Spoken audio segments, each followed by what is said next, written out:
നമ്മൾ ഈ ദീക്ഷയുടെ ഒരു ഈ പറയുന്ന ക്ലാസ് ഒക്കെ ഏത് തരത്തിലുണ്ടാവുമെന്ന് നിങ്ങളോടൊന്ന് കമ്മ്യൂണിക്കേറ്റ് ചെയ്യാനൊക്കെ വേണ്ടിയിട്ടാണ് നമ്മൾ ഇത്തരത്തിലൊരു ക്ലാസ് ഓർഗനൈസ് ചെയ്യുന്നത്. അപ്പോൾ അക്കൗണ്ടിങ് ആൻഡ് ഓഡിറ്റിംഗ് എന്ന് പറയുന്ന സെക്കൻഡ് യൂണിറ്റ് ആണ് ഞാൻ കൈകാര്യം ചെയ്യുന്നത്. നമുക്കറിയാം നമ്മുടെ കൊമേഴ്സിൽ ഏറ്റവും എന്താ പറയുക ഇമ്പോർട്ടൻ്റ് ആയിട്ടുള്ളൊരു മേഖലയാണ് അക്കൗണ്ടിങ് എന്ന് പറയുന്നത്. അക്കൗണ്ടിങ്ങിനൊക്കെ ഡെഫിനിഷൻ നമ്മൾ പ്ലസ് ടുവിലൊക്കെ പഠിക്കുന്ന സമയത്ത് തന്നെ പഠിച്ചിട്ടുണ്ട്. Accounting is the language of business എന്ന്. സോ അത്ര ഇമ്പോർട്ടൻ്റ് ആണ്. ബിസിനസ് കമ്മ്യൂണിക്കേറ്റ് ചെയ്യുന്നത് അക്കൗണ്ടിങ്ങിലൂടെയാണ്. നെറ്റിന്റെ സിലബസിനകത്തും ഈ പറയുന്ന അക്കൗണ്ടിങ്ങിന് വലിയ ഇമ്പോർട്ടൻസ് കൊടുത്തിട്ടുണ്ട്. അക്കൗണ്ടിങ്ങിന്റെ ഈ ഇമ്പോർട്ടൻസ് വരുന്നത് എന്തുകൊണ്ടാണെന്ന് വെച്ചാൽ അക്കൗണ്ടിങ്ങിന്റെ വിവിധങ്ങളായിട്ടുള്ള ഡയമെൻഷൻസ് കംപ്ലീറ്റും ആ സിലബസിനകത്തുണ്ട്.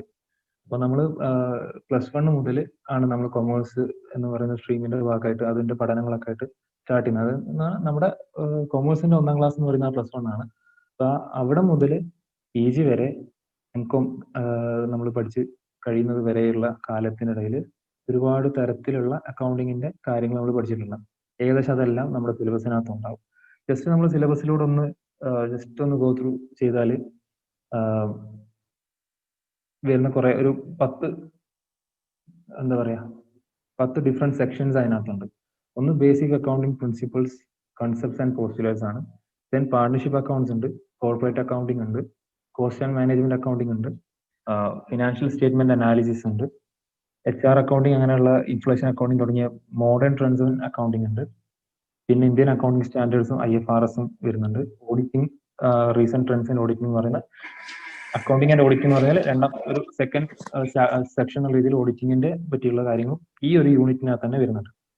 ഇതിനകത്ത് ഒബ്വിയസ്ലി നമുക്ക് അറിയുന്ന പോലെ പ്രോബ്ലം കൂടി ഉണ്ടാകും. പരീക്ഷയ്ക്കും പ്രോബ്ലം ചോദിക്കാറുണ്ട്. ആ പ്രോബ്ലം അധികവും ചോദിക്കുന്ന ഒരു പക്ഷേ കോർപ്പറേറ്റ് അക്കൗണ്ടിങ്ങിൽ നിന്നൊക്കെ ആയിരിക്കും. നിങ്ങൾ ഒന്ന് മ്യൂട്ട് ചെയ്താൽ നന്നായിരുന്നു എല്ലാ പാർട്ടിസിപ്പൻസും. കോർപ്പറേറ്റ് അക്കൗണ്ടിങ്, അതുപോലെ പാർട്ണർഷിപ്പ് അക്കൗണ്ടിങ്, പിന്നെ കോസ്റ്റ് മാനേജ്മെന്റ് അക്കൗണ്ടിങ്ങായിട്ട് ബന്ധപ്പെട്ടുള്ള കാര്യങ്ങളൊക്കെയാണ് നമുക്ക് കൂടുതൽ പ്രോബ്ലം എക്സ്പെക്ട് ചെയ്യാൻ പറ്റുന്നത്. ബാക്കിയുള്ള ഭാഗത്തുനിന്ന് തിയറീസ് തന്നെ ആയിരിക്കും കൂടുതലായിട്ട്, തിയറി പാർട്ട് തന്നെയായിരിക്കും കൂടുതൽ ചോദ്യങ്ങൾ വരിക. ഒരു വലിയ സിലബസ് ആണ്. നമ്മൾ അക്കൗണ്ടിങ് എന്ന് മാത്രം കേൾക്കുന്നത് കൊണ്ട് നമുക്ക് വിചാരിക്കുന്ന ഒരു ടെക്സ്റ്റിനുള്ളിൽ ഒതുങ്ങുന്ന കാര്യമൊന്നുമല്ല. +1 +2 പഠിക്കേണ്ടതുണ്ട്. +1 +2 അക്കൗണ്ടിങ് പഠിക്കാനുള്ള കോർപ്പറേറ്റ് അക്കൗണ്ടിങ് വേറെ തന്നെ ഒരു വിഷയമായിട്ട് നമ്മൾ പഠിക്കുന്നതാണ്. കോസ്റ്റ് അക്കൗണ്ടിങ് വേറെ തന്നെ ഒരു വിഷയമായിട്ട് നമ്മൾ പഠിക്കുന്നുണ്ട്. മാനേജ്മെന്റ് അക്കൗണ്ടിങ് പഠിക്കുന്നുണ്ട്. അതേപോലെ ഈ പറയുന്ന മോഡേൺ ട്രെൻഡ്സ് ഒക്കെ വേറെ വേറെ പാർട്ടിലായിട്ട് നമ്മൾ പഠിക്കുന്നതാണ്. അപ്പോൾ ഈ പറയുന്ന എല്ലാം കവർ ചെയ്യുന്ന രീതിയിൽ പോയാലാണ് നമുക്ക് എന്ത് ചെയ്യാൻ പറ്റുക, അക്കൗണ്ടിങ്ങിൽ ഒരു മാസ്റ്റർ ചെയ്യാൻ പറ്റുന്ന രീതിയിലേക്ക് വരാൻ പറ്റുക. ഇന്നത്തെ ക്ലാസ്സിൽ ഞാൻ ഉദ്ദേശിക്കുന്ന പാർട്ണർഷിപ്പ് അക്കൗണ്ട്സ് എടുക്കുക എന്നുള്ളതാണ്. നമ്മൾ +1 +2 പഠിച്ചിട്ടുള്ള കാര്യമാണ്. മിനിമം ഒരു 5 years എന്തായാലും കഴിഞ്ഞിട്ടുണ്ടാവും. നമ്മൾ ഒന്ന് ആ ഒരു പഠിച്ചതിന്റെ ഒരു ഓർമ്മ പുതുക്കൽ പോലെ നമുക്ക് ഇന്നത്തെ ക്ലാസ് എന്ത് ചെയ്യാം, ഉപയോഗപ്പെടുത്താം.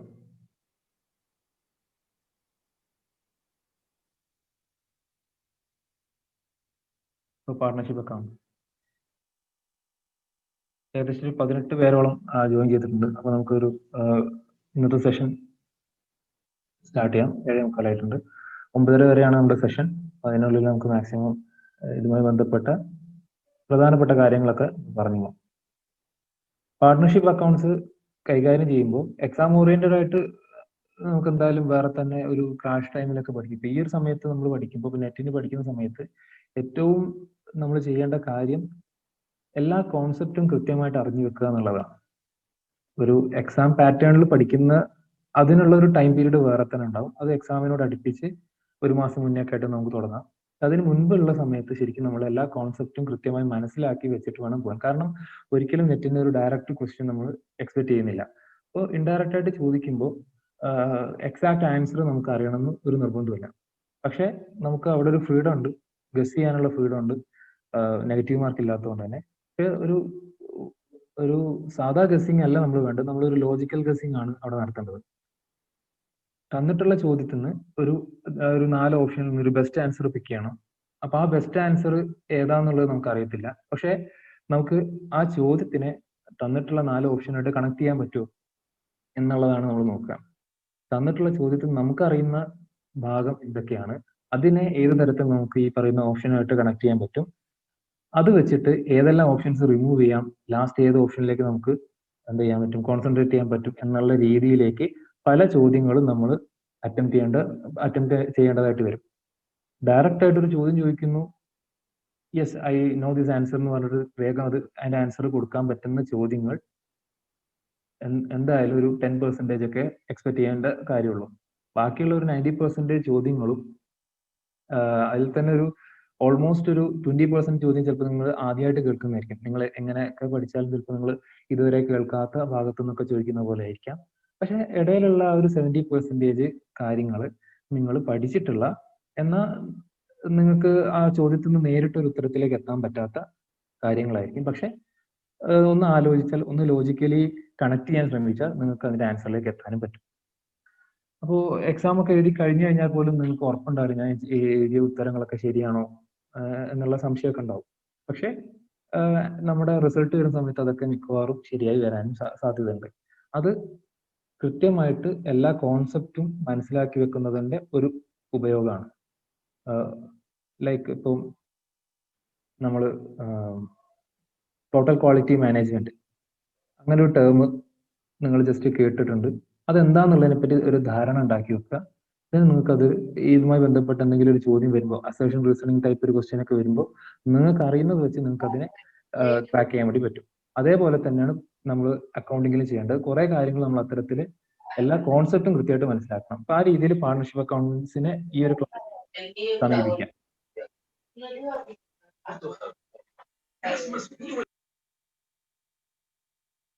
സോ നമ്മൾ +1 ഫസ്റ്റ് ടൈം ഈ അക്കൗണ്ടിങ്ങിലേക്ക് പഠിക്കുമ്പോൾ നമ്മൾ പഠിച്ചിട്ടുള്ളത് സോൾ പ്രൊപ്രൈറ്റർഷിപ്പ്, അങ്ങനെ ഒരു സോൾ ബിസിനസിന്റെ അക്കൗണ്ട്സ് എങ്ങനെ പ്രിപ്പയർ ചെയ്യാം എന്നുള്ളതിനെ പറ്റിയിട്ടാണ്.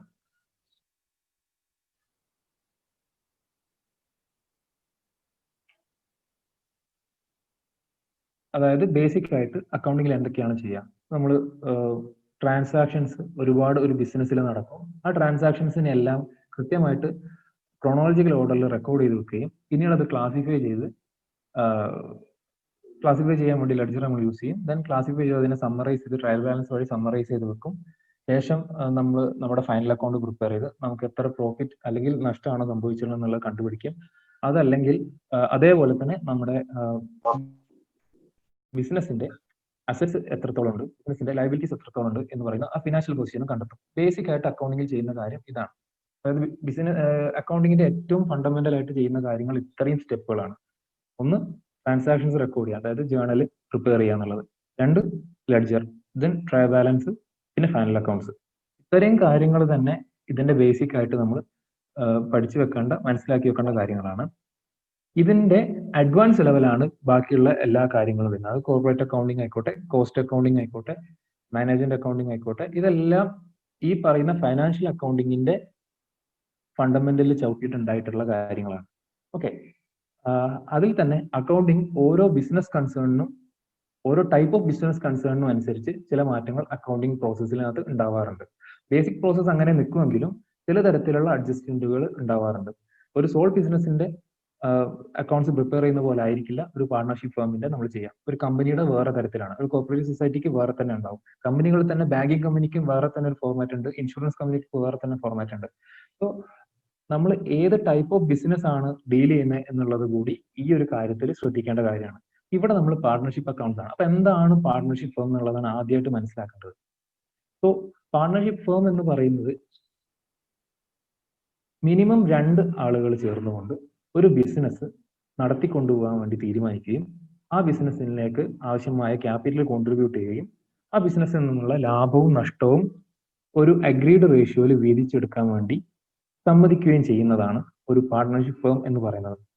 പാർട്ണർഷിപ്പ് ആക്ട് ഉണ്ട്, 1932 പാർട്ണർഷിപ്പ് ആക്ട് പ്രകാരമാണ് ഈ പാർട്ണർഷിപ്പ് ഫേംസിനെ റെഗുലേറ്റ് ചെയ്യുന്നത്, പാർട്ണർഷിപ്പ് ഫേംസിന്റെ ഫങ്ഷൻസ് റെഗുലേറ്റ് ചെയ്യുന്നത്.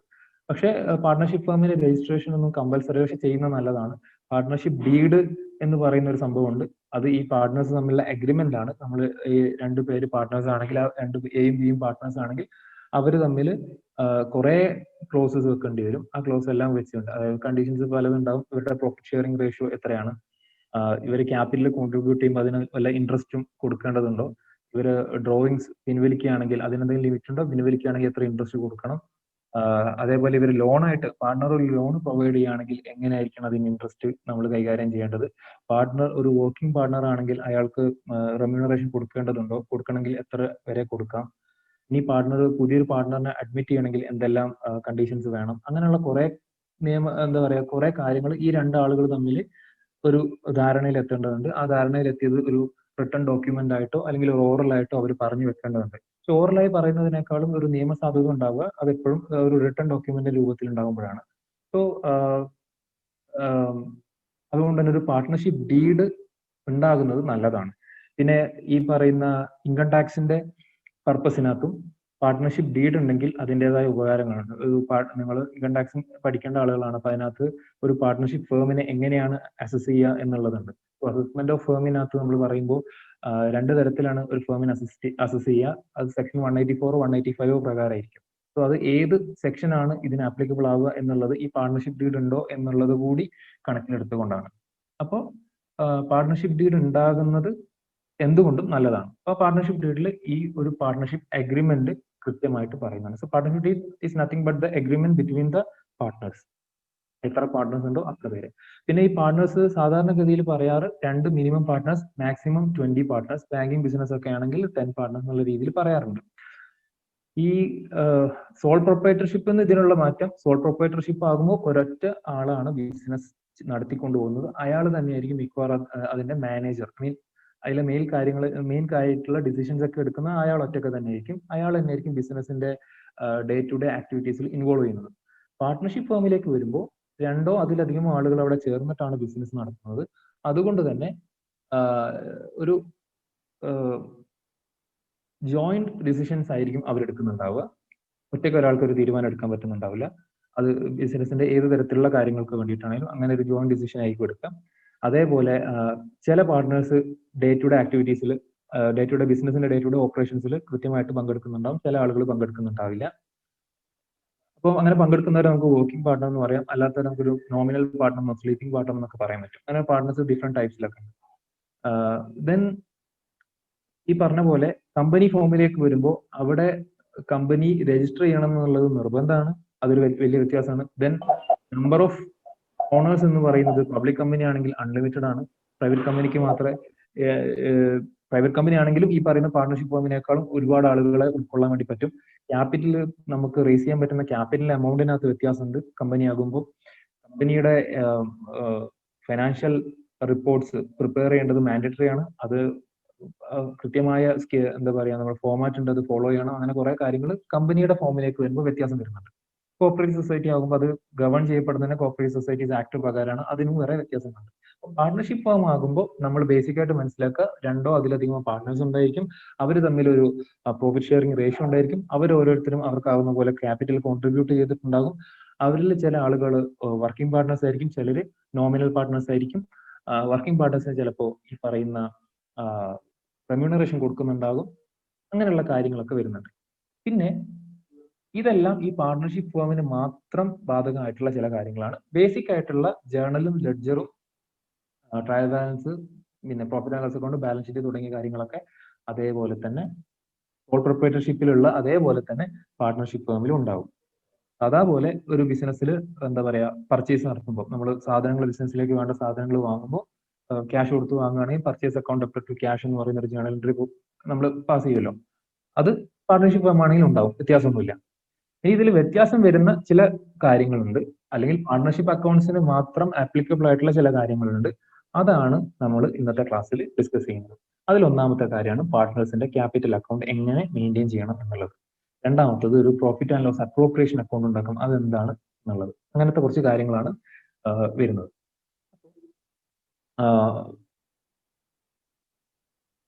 സോൾ പ്രൊപ്പറേറ്റർഷിപ്പ് ആകുമ്പോൾ ഒരു ഓണർ മാത്രമേ ഉള്ളൂ. അതുകൊണ്ട് തന്നെ ഒരു ക്യാപിറ്റൽ അക്കൗണ്ട് മാത്രമേ ഉണ്ടാവൂ.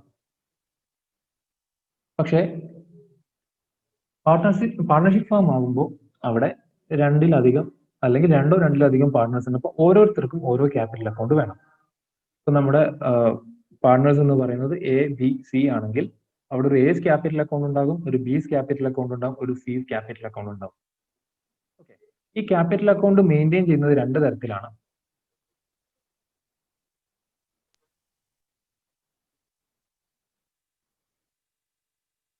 ഒന്ന് ഫിക്സഡ് ക്യാപിറ്റൽ മെത്തേഡ്, രണ്ടാമത്തത് fluctuating capital method. Fixed capital method ആകുമ്പോൾ നമുക്ക് അവിടെ ഒരു 2 തരം അക്കൗണ്ട് പ്രിപ്പയർ ചെയ്യണം, ഒരു ക്യാപിറ്റൽ അക്കൗണ്ടും ഒരു കറണ്ട് അക്കൗണ്ടും.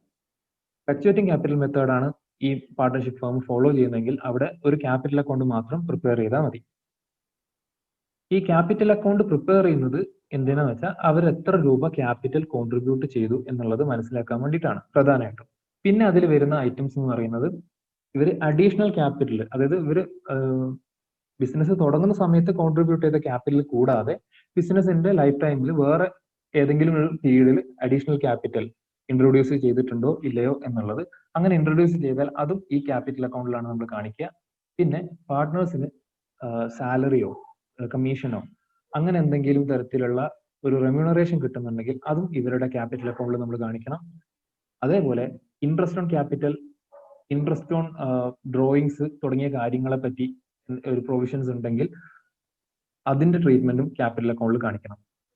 ഡ്രോയിങ്സ് എന്ന് പറയുന്നത് ഒരു ബിസിനസ്മാൻ അയാളുടെ സ്വന്തം ആവശ്യത്തിന് വേണ്ടിയിട്ട് ബിസിനസ്സിൽ നിന്നും പിൻവലിക്കുന്ന തുകയ്ക്കാണ്. പിൻവലിക്കുന്ന തുക എന്ന് മാത്രമല്ല, പിൻവലിക്കുന്ന സാധനങ്ങൾ എടുത്തുകൊണ്ട് പോയാൽ അതിന് നമ്മൾ ഈ പറയുന്ന ഡ്രോയിങ്സ് ആയിട്ടാണ് പരിഗണിക്കുക. അപ്പോൾ ഒരു പലചരക്ക് പീടിക ആണ് ഇയാൾ നടത്തുന്നതെങ്കിൽ ആ പലചരക്ക് കടയിൽ നിന്നും ഇവര് വീട്ടിലേക്ക് ആവശ്യമായിട്ടുള്ള കുറച്ച് പഞ്ചസാരി അരിയൊക്കെ എടുത്തു പോകുന്നുണ്ടെന്ന് വിചാരിക്കാം. അവിടെ ബിസിനസ്സും ബിസിനസ്മാനും രണ്ടാണ് എന്ന് പറയുന്ന ബേസിക് ആയിട്ടുള്ള അക്കൗണ്ടിങ് എൻറ്റിറ്റി കൺസെപ്റ്റ് പ്രകാരം നമ്മൾ എന്ത് ചെയ്യണം? അയാൾ സ്വന്തം ആവശ്യത്തിന് എടുക്കുന്ന സ്വന്തം കടയിൽ നിന്നാണെന്നൊക്കെ പറയാമെങ്കിലും അക്കൗണ്ടിങ്ങിന്റെ പെർസ്പെക്റ്റീവിൽ ബിസിനസിന്റെ പുറമെയുള്ള ഒരാളാണ് ബിസിനസ്മാൻ. അതുകൊണ്ട് തന്നെ ആ ഡ്രോയിങ്സിനെ നമ്മൾ ട്രീറ്റ് ചെയ്യണം, റെക്കോർഡ് ചെയ്യണം. അപ്പോൾ സ്വന്തം ആവശ്യത്തിന് വേണ്ടി ബിസിനസ്സിൽ നിന്നും വിഡ്രോ ചെയ്യുന്നതിനെയാണ് നമ്മൾ ഡ്രോയിങ്സ് എന്ന് പറയുന്നത്. അപ്പൊ ആ ഡ്രോയിങ്സ് ക്യാപിറ്റൽ നമ്മൾ ഈ പറഞ്ഞ ക്യാഷ് പിൻവലിക്കുമ്പോൾ അതെന്ത് ചെയ്യണം? ഈ ഡ്രോയിങ്സും ഈ ക്യാപിറ്റൽ അക്കൗണ്ടിൽ കാണിക്കും. പിന്നെ അഡ്മിഷൻ, റിട്ടയർമെന്റ് അങ്ങനെയുള്ള ചില റീകോൺസ്റ്റിറ്റ്യൂഷൻ നടക്കുന്ന സമയത്ത് ഗുഡ്വിൽ എന്ന് പറയുന്ന ഒരു ഐറ്റം ഉണ്ട്, ഒരു പ്രീമിയം ഫോർ ഗുഡ്വിൽ എന്ന് പറയുന്നത്. അതിന്റെ ഷെയർ വരുമ്പോൾ അത്, അതേപോലെ ഈ പറയുന്ന റീകോൺസ്റ്റിറ്റ്യൂഷൻ നടക്കുന്ന സമയത്ത് നമ്മുടെ അസറ്റ്സ് ഒക്കെ ലയബിലിറ്റീസ് നമ്മൾ റീവാല്യൂ ചെയ്യാറുണ്ട്. അങ്ങനെ റീവാല്യൂ ചെയ്യുമ്പോഴുള്ള പ്രോഫിറ്റ് അല്ലെങ്കിൽ ലോസ്, അതുവരെയുള്ള അക്യുമുലേറ്റഡ് പ്രോഫിറ്റോ ലോസോ അങ്ങനെ എന്തെങ്കിലും ഉണ്ടെങ്കിൽ അതിന്റെ ഷെയർ. അതേപോലെ ചില പ്രത്യേക സന്ദർഭങ്ങളിൽ ഇവർക്ക് ചിലപ്പോൾ അവർ കോൺട്രിബ്യൂട്ട് ചെയ്ത ക്യാപിറ്റലിന് ഒരു തുക പിൻവലിക്കേണ്ട ആവശ്യം വരും. അത് ഈ പറയുന്ന ഇവർ തമ്മിലുള്ള അഗ്രിമെന്റ് പ്രകാരം സംഭവിക്കുന്നതായിരിക്കും ഈ റീകോൺസ്റ്റിറ്റ്യൂഷന്റെ ഭാഗമായിട്ട്. സോ വിഡ്രോവൽ ഓഫ് ക്യാപിറ്റൽ വന്നാലും ഈ ക്യാപിറ്റൽ അക്കൗണ്ടിൽ വരും. നമുക്ക് ബേസിക് ആയിട്ട് അറിയുന്ന ഒരു കാര്യം, ഒരു അക്കൗണ്ട്, ഏതെങ്കിലും ഒരു ലെഡ്ജർ അക്കൗണ്ട്, ഇതൊരു ലെഡ്ജർ അക്കൗണ്ട് ആണ്, ഏതെങ്കിലും ഒരു ലെഡ്ജർ അക്കൗണ്ട് നമ്മൾ മെയിൻറ്റെയിൻ ചെയ്യുമ്പോൾ ആ ഒരു അക്കൗണ്ടിന്റെ പ്രത്യേകത ഒരേ നേച്ചറിലുള്ള ഐറ്റംസ് മാത്രമാണ് അതിനകത്ത് വരിക. അപ്പോൾ ഒരു പാർട്ട്ണറിന്റെ ക്യാപിറ്റലിനെ ബാധിക്കുന്ന എല്ലാതരം കാര്യങ്ങളും ഈ പാർട്ട്നേഴ്സ് ക്യാപിറ്റൽ അക്കൗണ്ടിൽ വരും. അതിൽ തന്നെ പ്രധാനപ്പെട്ട കാര്യങ്ങൾ ഈ പറഞ്ഞതെല്ലാമാണ്. ഇതിൽ തന്നെ പാർട്ട്നേഴ്സ് ക്യാപിറ്റൽ അക്കൗണ്ടിന്റെ പ്രത്യേകത ബിസിനസിന്റെ പെർസ്പെക്റ്റീവിൽ ചിന്തിക്കുക. നമ്മൾ അക്കൗണ്ട്സ് പ്രിപ്പയർ ചെയ്യേണ്ട ബിസിനസിന്റെ പെർസ്പെക്റ്റീവിലാണ്.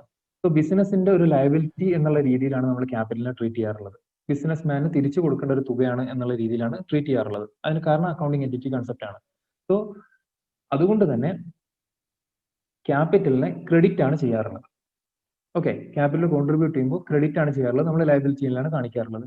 ഇനി അതല്ല, അമേരിക്കൻ റൂൾ പ്രകാരം ഡെബിറ്റും ക്രെഡിറ്റും ചെയ്യുന്നതിന് ഇംഗ്ലീഷ് റൂൾ അല്ലെങ്കിൽ അമേരിക്കൻ റൂൾ ആണ് നമ്മൾ ഫോളോ ചെയ്യാറുള്ളത്. ഇംഗ്ലീഷ് റൂൾ ആണ് ട്രഡീഷണൽ അപ്രോച്ച്. അതിൽ നമ്മൾ അക്കൗണ്ട്സിനെ 3 ആയിട്ടാണ് തരംതിരിക്കുന്നത്: real account, personal account, nominal account. നമ്മൾ കേട്ടിട്ടുണ്ടാവും. ഈ real account, nominal account, personal account എന്ന് പറയുന്ന രീതിയിൽ നമുക്കതിനെ എന്ത് ചെയ്യാം, തരംതിരിക്കുകയാണെങ്കിൽ ക്യാപിറ്റൽ അക്കൗണ്ട് എന്ന് പറയുന്നത് ഒരു പേഴ്സണൽ അക്കൗണ്ട് ആണ്. ഓക്കെ, ഒരു പേഴ്സൺ തരുന്ന അക്കൗണ്ട് ആയതുകൊണ്ട്, ഐ മീൻ തരുന്ന സംഖ്യ ആയതുകൊണ്ട് ഒരു പേഴ്സണൽ അക്കൗണ്ട് ആണ് ക്യാപിറ്റൽ അക്കൗണ്ട് എന്ന് പറയാം. സോ പേഴ്സണൽ അക്കൗണ്ടിന്റെ റൂൾ എന്ന് പറയുന്നത്, ക്യാപിറ്റലിന് നമ്മളൊരു പേഴ്സണൽ അക്കൗണ്ട് ആണെന്ന് പറയാം. പേഴ്സണൽ അക്കൗണ്ടിന് നമ്മൾ റൂള് പറയാറ് debit the receiver, credit the giver എന്നാണ്. ഇവിടെ ഈ പറയുന്ന ബിസിനസ്മാൻ എന്ത് ചെയ്യാണ്? പൈസ തരുന്ന ആളാണ്. So he's giving something. So credit the giver എന്നാണ് അർത്ഥം. അപ്പൊ ക്യാപിറ്റൽ അക്കൗണ്ടിനെ ക്രെഡിറ്റ് ചെയ്യുന്നതിന് ഒരു കാരണം അതാണ്. ഇനി അതല്ലെങ്കിൽ അമേരിക്കൻ റൂൾ പ്രകാരം അക്കൗണ്ട്സ് 5 തരത്തിലാണുള്ളത്: asset, liability, income, capital, expense. അപ്പൊ ഇതിനകത്ത് ക്യാപിറ്റൽ എന്ന് പറഞ്ഞിട്ട് തന്നെ ഒരു ടൈപ്പ് ഓഫ് അക്കൗണ്ട് ഉണ്ട്. അപ്പൊ അതിൽ തന്നെയാണ് നമ്മുടെ ഈ ക്യാപിറ്റൽ ഓരോരുത്തരുടെ ഇൻഡിവിജ്വൽ അക്കൗണ്ട് പോലും ഈ പറയുന്ന ക്യാപിറ്റൽ അക്കൗണ്ട് ആണ്. ആ capital account rule credit increase in capital, debit decrease in capital എന്നാണ്. ഇവിടെ ഒരാൾ ക്യാപിറ്റൽ കോൺട്രിബ്യൂട്ട് ചെയ്യുമ്പോൾ ക്യാപിറ്റൽ ഇൻക്രീസ് ചെയ്യാണ്, സോ നമ്മളത് ക്രെഡിറ്റ് ചെയ്യണം. അപ്പോൾ ഇതാണ് ബേസിക് ആയിട്ടുള്ള ബിസിനസിന്റെ പെർസ്പെക്റ്റീവിൽ നമ്മൾ പാർട്ണേഴ്സിന്റെ ക്യാപിറ്റൽ അക്കൗണ്ട് പ്രിപ്പയർ ചെയ്യുമ്പോൾ ശ്രദ്ധിക്കേണ്ട പോയിന്റ്. ഇത് ഒരു എളുപ്പമാർഗം എന്നുള്ള രീതിയിൽ മാത്രമാണ് ഇനി പറയാൻ പോകുന്നത്. ശ്രദ്ധിക്കേണ്ടത് ബേസിക് കോൺസെപ്റ്റ് മനസ്സിലാക്കുക. ബിസിനസിന്റെ പെർസ്പെക്റ്റീവിൽ ക്യാപിറ്റലിനെ നമ്മൾ പിന്നെ അത് ഇൻക്രീസ് ചെയ്യുമ്പോൾ ക്രെഡിറ്റും ഡിക്രീസ് ചെയ്യുമ്പോൾ ഡെബിറ്റും ആണ് ചെയ്യേണ്ടത്. അതാണ് ബേസിക് ആയിട്ട് അക്കൗണ്ടിങ്ങിന്റെ നമ്മൾ ബിസിനസിന്റെ പെർസ്പെക്റ്റീവിൽ പറയുന്നത്. അതാണ് നിങ്ങൾ പഠിച്ചു വെക്കേണ്ടത്. ഓക്കെ, അമേരിക്കൻ റൂള് വരുന്നു ഒന്നുകൂടി പറയാം. ഓക്കെ, ഈ അമേരിക്കൻ റൂള് നമ്മളിപ്പോ ഇപ്പോഴത്തെ നമ്മുടെ ഡിസ്കഷന്റെ സ്കോപ്പിൽ വരുന്നതല്ല, ഞാൻ എന്നാലും ഒന്നുകൂടി പറയാം. നമ്മൾ ഒരു അക്കൗണ്ട്, ഒരു ട്രാൻസാക്ഷൻ കണ്ടു കഴിഞ്ഞാൽ ആ ട്രാൻസാക്ഷനിൽ നമ്മൾ 2 ആസ്പെക്റ്റിനെയാണ് സാധാരണഗതിയിൽ ജേണലിലേക്ക് കൊണ്ടുവരാം. ഒരു ട്രാൻസാക്ഷൻ കണ്ടു കഴിഞ്ഞാൽ 2 അക്കൗണ്ട്സിനെ നമ്മൾ അതിൽ നിന്ന് എടുക്കും. ഒരു ഡെബിറ്റ് ആസ്പെക്റ്റും ഒരു ക്രെഡിറ്റ് ആസ്പെക്റ്റും ആണ് ഉണ്ടാവുക.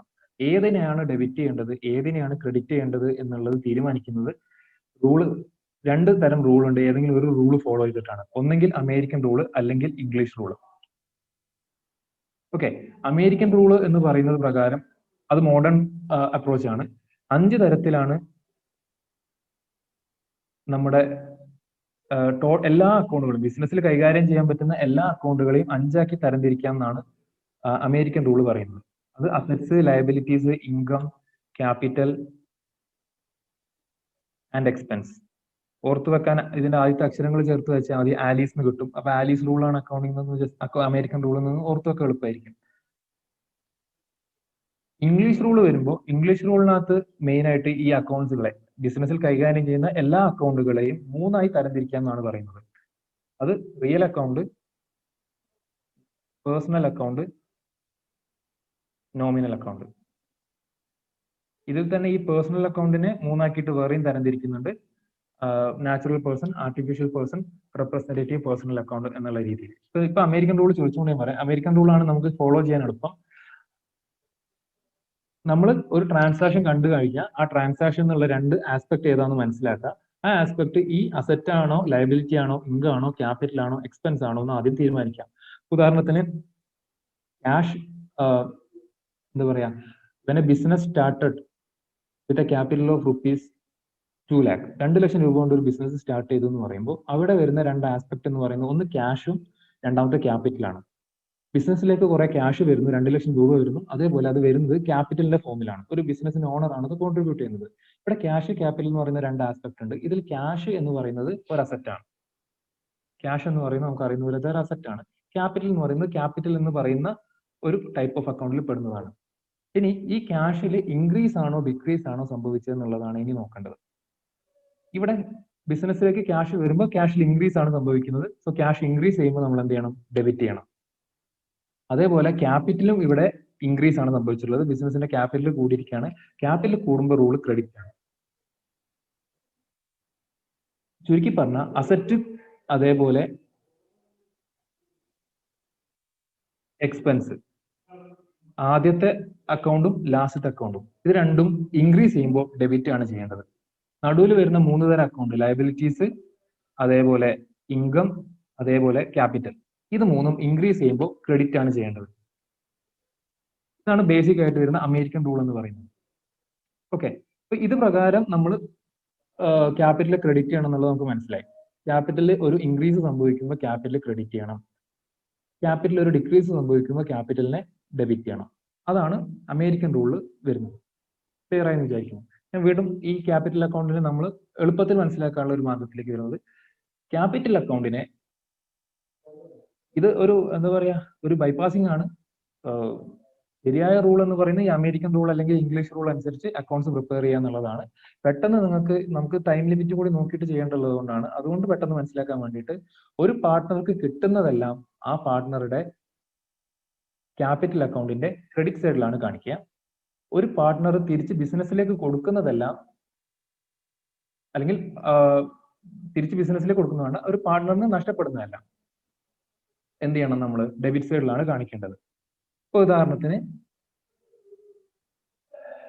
പാർട്ട്ണർക്ക് ബെനിഫിറ്റ് ആയിട്ടുള്ള കാര്യങ്ങളെല്ലാം നമ്മൾ പാർട്ട്നേഴ്സ് ക്യാപിറ്റൽ അക്കൗണ്ടിന്റെ ക്രെഡിറ്റ് സൈഡിലും, പാർട്ട്നേഴ്സിന് ലോസ് ആയിട്ടുള്ള അല്ലെങ്കിൽ എക്സ്പെൻസ് ആയിട്ട് വരുന്ന എല്ലാം ഡെബിറ്റ് സൈഡിലും കാണിക്കാൻ വേണ്ടി പറ്റും. പെട്ടെന്ന് ചിന്തിക്കുമ്പോൾ മനസ്സിലാകാൻ വേണ്ടി മാത്രമാണ്. ഉദാഹരണത്തിന് പാർട്ട്നേഴ്സിന്റെ സാലറി, ബിസിനസ് നല്ല ആക്റ്റീവായിട്ട് വർക്ക് ചെയ്യുന്ന ഒരു പാർട്ട്ണർ ഉണ്ടെങ്കിൽ ആ പാർട്ട്ണർക്ക് ബിസിനസ് നിന്ന് ഒരു സാലറി അവരുടെ അഗ്രിമെന്റ് പ്രകാരം കൊടുക്കുന്നുണ്ടാവും. ഒരു 10,000 റുപ്പീസ്. അത് എ എന്ന് പറയുന്ന പാർട്ട്ണർക്ക് കൊടുക്കുന്നുണ്ടെങ്കിൽ ആ പാർട്ട്ണറുടെ എസ് ക്യാപിറ്റൽ അക്കൗണ്ടിന്റെ ക്രെഡിറ്റ് സൈഡിലാണ് ഈ പാർട്ട്ണർ സാലറി കാണിക്കുന്നത്, കാരണം അയാൾക്ക് കിട്ടുന്നതാണ്. ഇനി അതേപോലെ അയാൾ ക്യാപിറ്റൽ കോൺട്രിബ്യൂട്ട് ചെയ്തു, അയാൾക്ക് ക്യാപിറ്റലിന്റെ മുകളിൽ ഇൻട്രസ്റ്റ് കിട്ടുന്നുണ്ട്, ഇൻട്രസ്റ്റ് ഓൺ ക്യാപിറ്റൽ കിട്ടുന്നുണ്ടെങ്കിൽ അതും അയാൾക്ക് കിട്ടുന്നതായതുകൊണ്ട് ക്യാപിറ്റൽ അക്കൗണ്ടിന്റെ ക്രെഡിറ്റ് സൈഡിലാണ് കാണിക്കേണ്ടത് നമുക്ക് പറയാൻ പറ്റും. അതേപോലെ അയാൾക്ക് പ്രോഫിറ്റിന്റെ ഷെയർ കിട്ടുമ്പോൾ അതും ഇയാളുടെ എന്താ പറയാ ക്യാപിറ്റൽ ഇൻക്രീസ് ചെയ്യുന്നതായിട്ടാണ്, ഇയാൾക്ക് കിട്ടുന്ന ബെനിഫിറ്റ് ആണ്, അതും ക്യാപിറ്റൽ അക്കൗണ്ടിന്റെ ക്രെഡിറ്റ് സൈഡിലാണ് കാണിക്കുന്നത്. നേരെ ഓപ്പോസിറ്റ്, ആ ബിസിനസ്സിന് ആ ഒരു പീരീഡിൽ ലോസ് ആണെങ്കിൽ ആ ലോസിന്റെ ഷെയർ ആണ് ഇയാൾക്ക് കിട്ടുന്നതെങ്കിൽ അവിടെ അയാൾക്ക് കിട്ടുന്ന ഷെയർ ഓഫ് ലോസ് എന്ന് പറയുന്ന അയാൾക്ക് ഒരു നേട്ടമല്ല, ഒരു ലോസ് ആണ്. സോ എന്താ പറയണം? നമ്മളത് ഡെബിറ്റ് ചെയ്യണം. അതേപോലെ റീവാലുവേഷന്റെ സമയത്ത് ഒരു ലോസ് വന്നാൽ അത് ഇതേപോലെ ഡെബിറ്റ് ചെയ്യണം. അയാൾ ഒരു ഡ്രോയിങ്സ് പിൻവലിച്ചു, ഒരു എമൗണ്ട് പിൻവലിച്ചു സ്വന്തം ആവശ്യത്തിന്, അത് തിരിച്ചടയ്ക്കണം. ആ തിരിച്ചടയ്ക്കുന്ന സമയത്ത്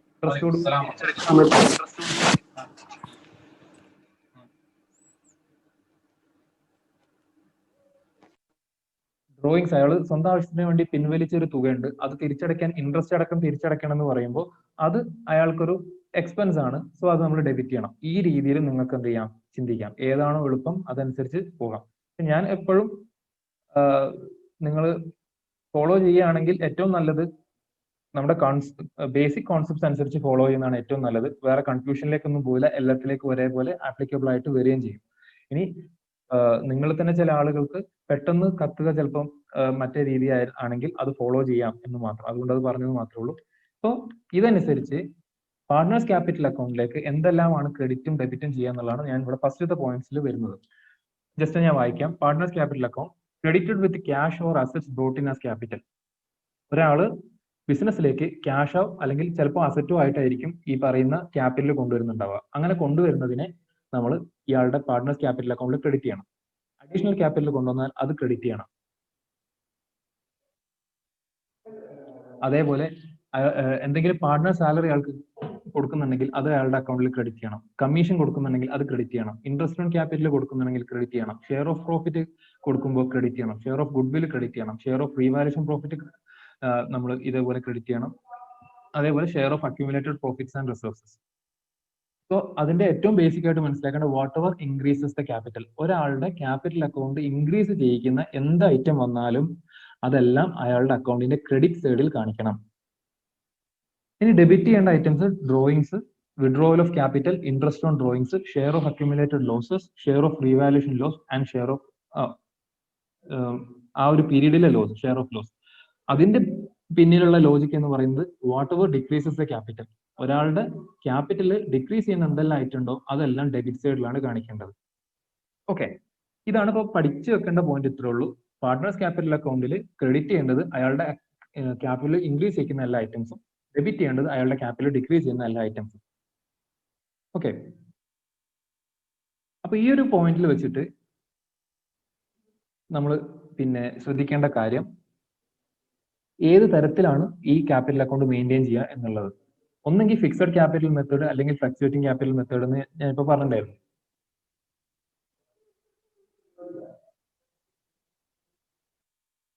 ഫിക്സഡ് ക്യാപിറ്റൽ മെത്തേഡ് ആകുമ്പോൾ അവിടെ ഒരു ക്യാപിറ്റൽ അക്കൗണ്ട് ഉണ്ടാവും, ഒരു കറണ്ട് അക്കൗണ്ട് ഉണ്ടാവും എന്ന് പറഞ്ഞു. ഫ്ലക്ച്വേറ്റിംഗ് ക്യാപിറ്റൽ അക്കൗണ്ട് ആകുമ്പോൾ ഒരു ക്യാപിറ്റൽ അക്കൗണ്ട് മാത്രമേ ഉണ്ടാവുള്ളൂ പറഞ്ഞു. വേറെ ഇതിൽ വ്യത്യാസങ്ങളൊന്നുമില്ല. ഫ്ലക്ച്വേറ്റിംഗ് ക്യാപിറ്റൽ മെത്തേഡ് ആണ് നമ്മൾ സാധാരണഗതിയിൽ നമുക്ക് അറിയുന്ന ക്യാപിറ്റൽ അക്കൗണ്ട് നമ്മൾ പ്രിപ്പയർ ചെയ്യുന്നു, അങ്ങനെ തന്നെ ആയിരിക്കും. അതൊരു ഒരൊറ്റ ക്യാപിറ്റൽ അക്കൗണ്ട് വരയ്ക്കുന്നു, ആ ക്യാപിറ്റൽ അക്കൗണ്ടിനകത്ത് എല്ലാ കാര്യങ്ങളും എഴുതുന്നു. ഒരു ബിസിനസ്സും അയാളുടെ പാർട്ട്ണറും തമ്മിലുള്ള എല്ലാ ട്രാൻസാക്ഷൻസും ഈ ക്യാപിറ്റൽ അക്കൗണ്ടിലൂടെ കടന്നു പോകണം.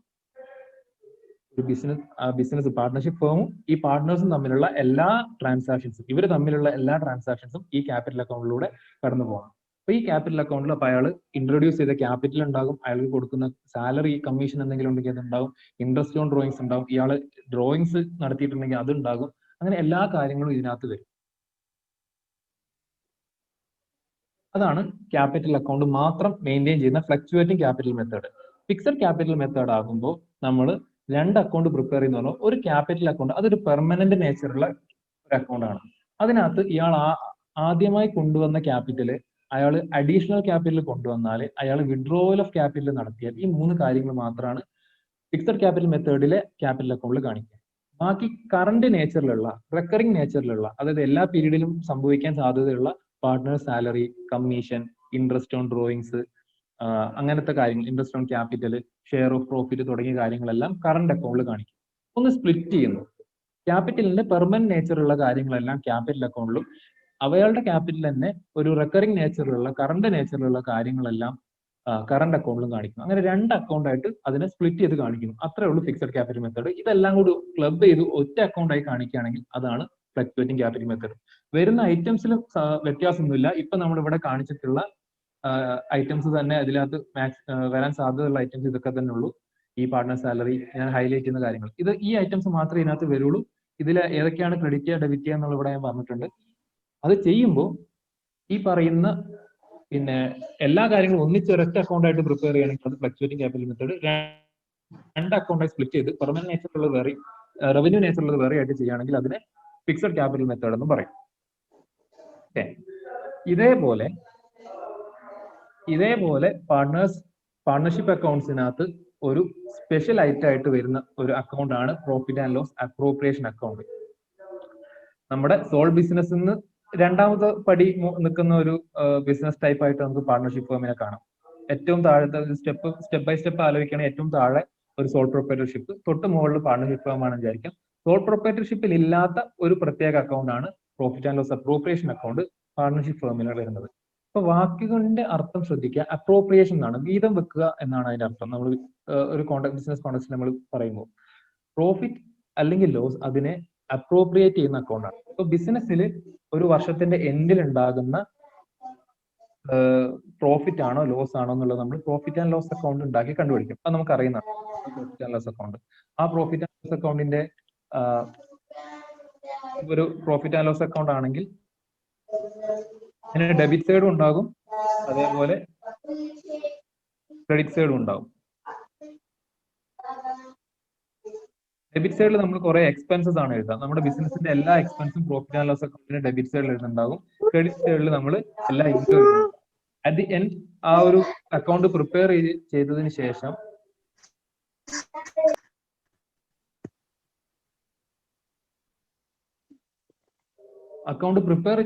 ശേഷം അതിന്റെ എൻഡിൽ നമ്മൾ അത് ബാലൻസ് ചെയ്യുമ്പോൾ ഏത് സൈഡാണ് കൂടുതൽ നോക്കും. ക്രെഡിറ്റ് സൈഡ് ആണോ ഡെബിറ്റ് സൈഡ് ആണോ കൂടുതൽ? ക്രെഡിറ്റ് ഇൻകം ആണ്, ബിസിനസ്സിന് വരുന്ന വരുമാനങ്ങളാണ്.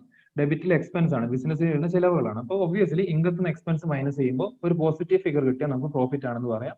നേരെ ഓപ്പോസിറ്റ് ആണ്, നെഗറ്റീവ് ഫിഗർ ആണെങ്കിൽ അവിടെ ലോസ് ആണ് മനസ്സിലാവും. ഈ പ്രോഫിറ്റ് അല്ലെങ്കിൽ ലോസിനെ പാർട്ട്നേഴ്സിനിടയിൽ എങ്ങനെ വീതം വെക്കും എന്ന് കാണിച്ചു കൊടുക്കുന്ന അക്കൗണ്ട് ആണ് profit and loss appropriation account എന്ന് പറയുന്നത്. How the profit is distributed among the partners.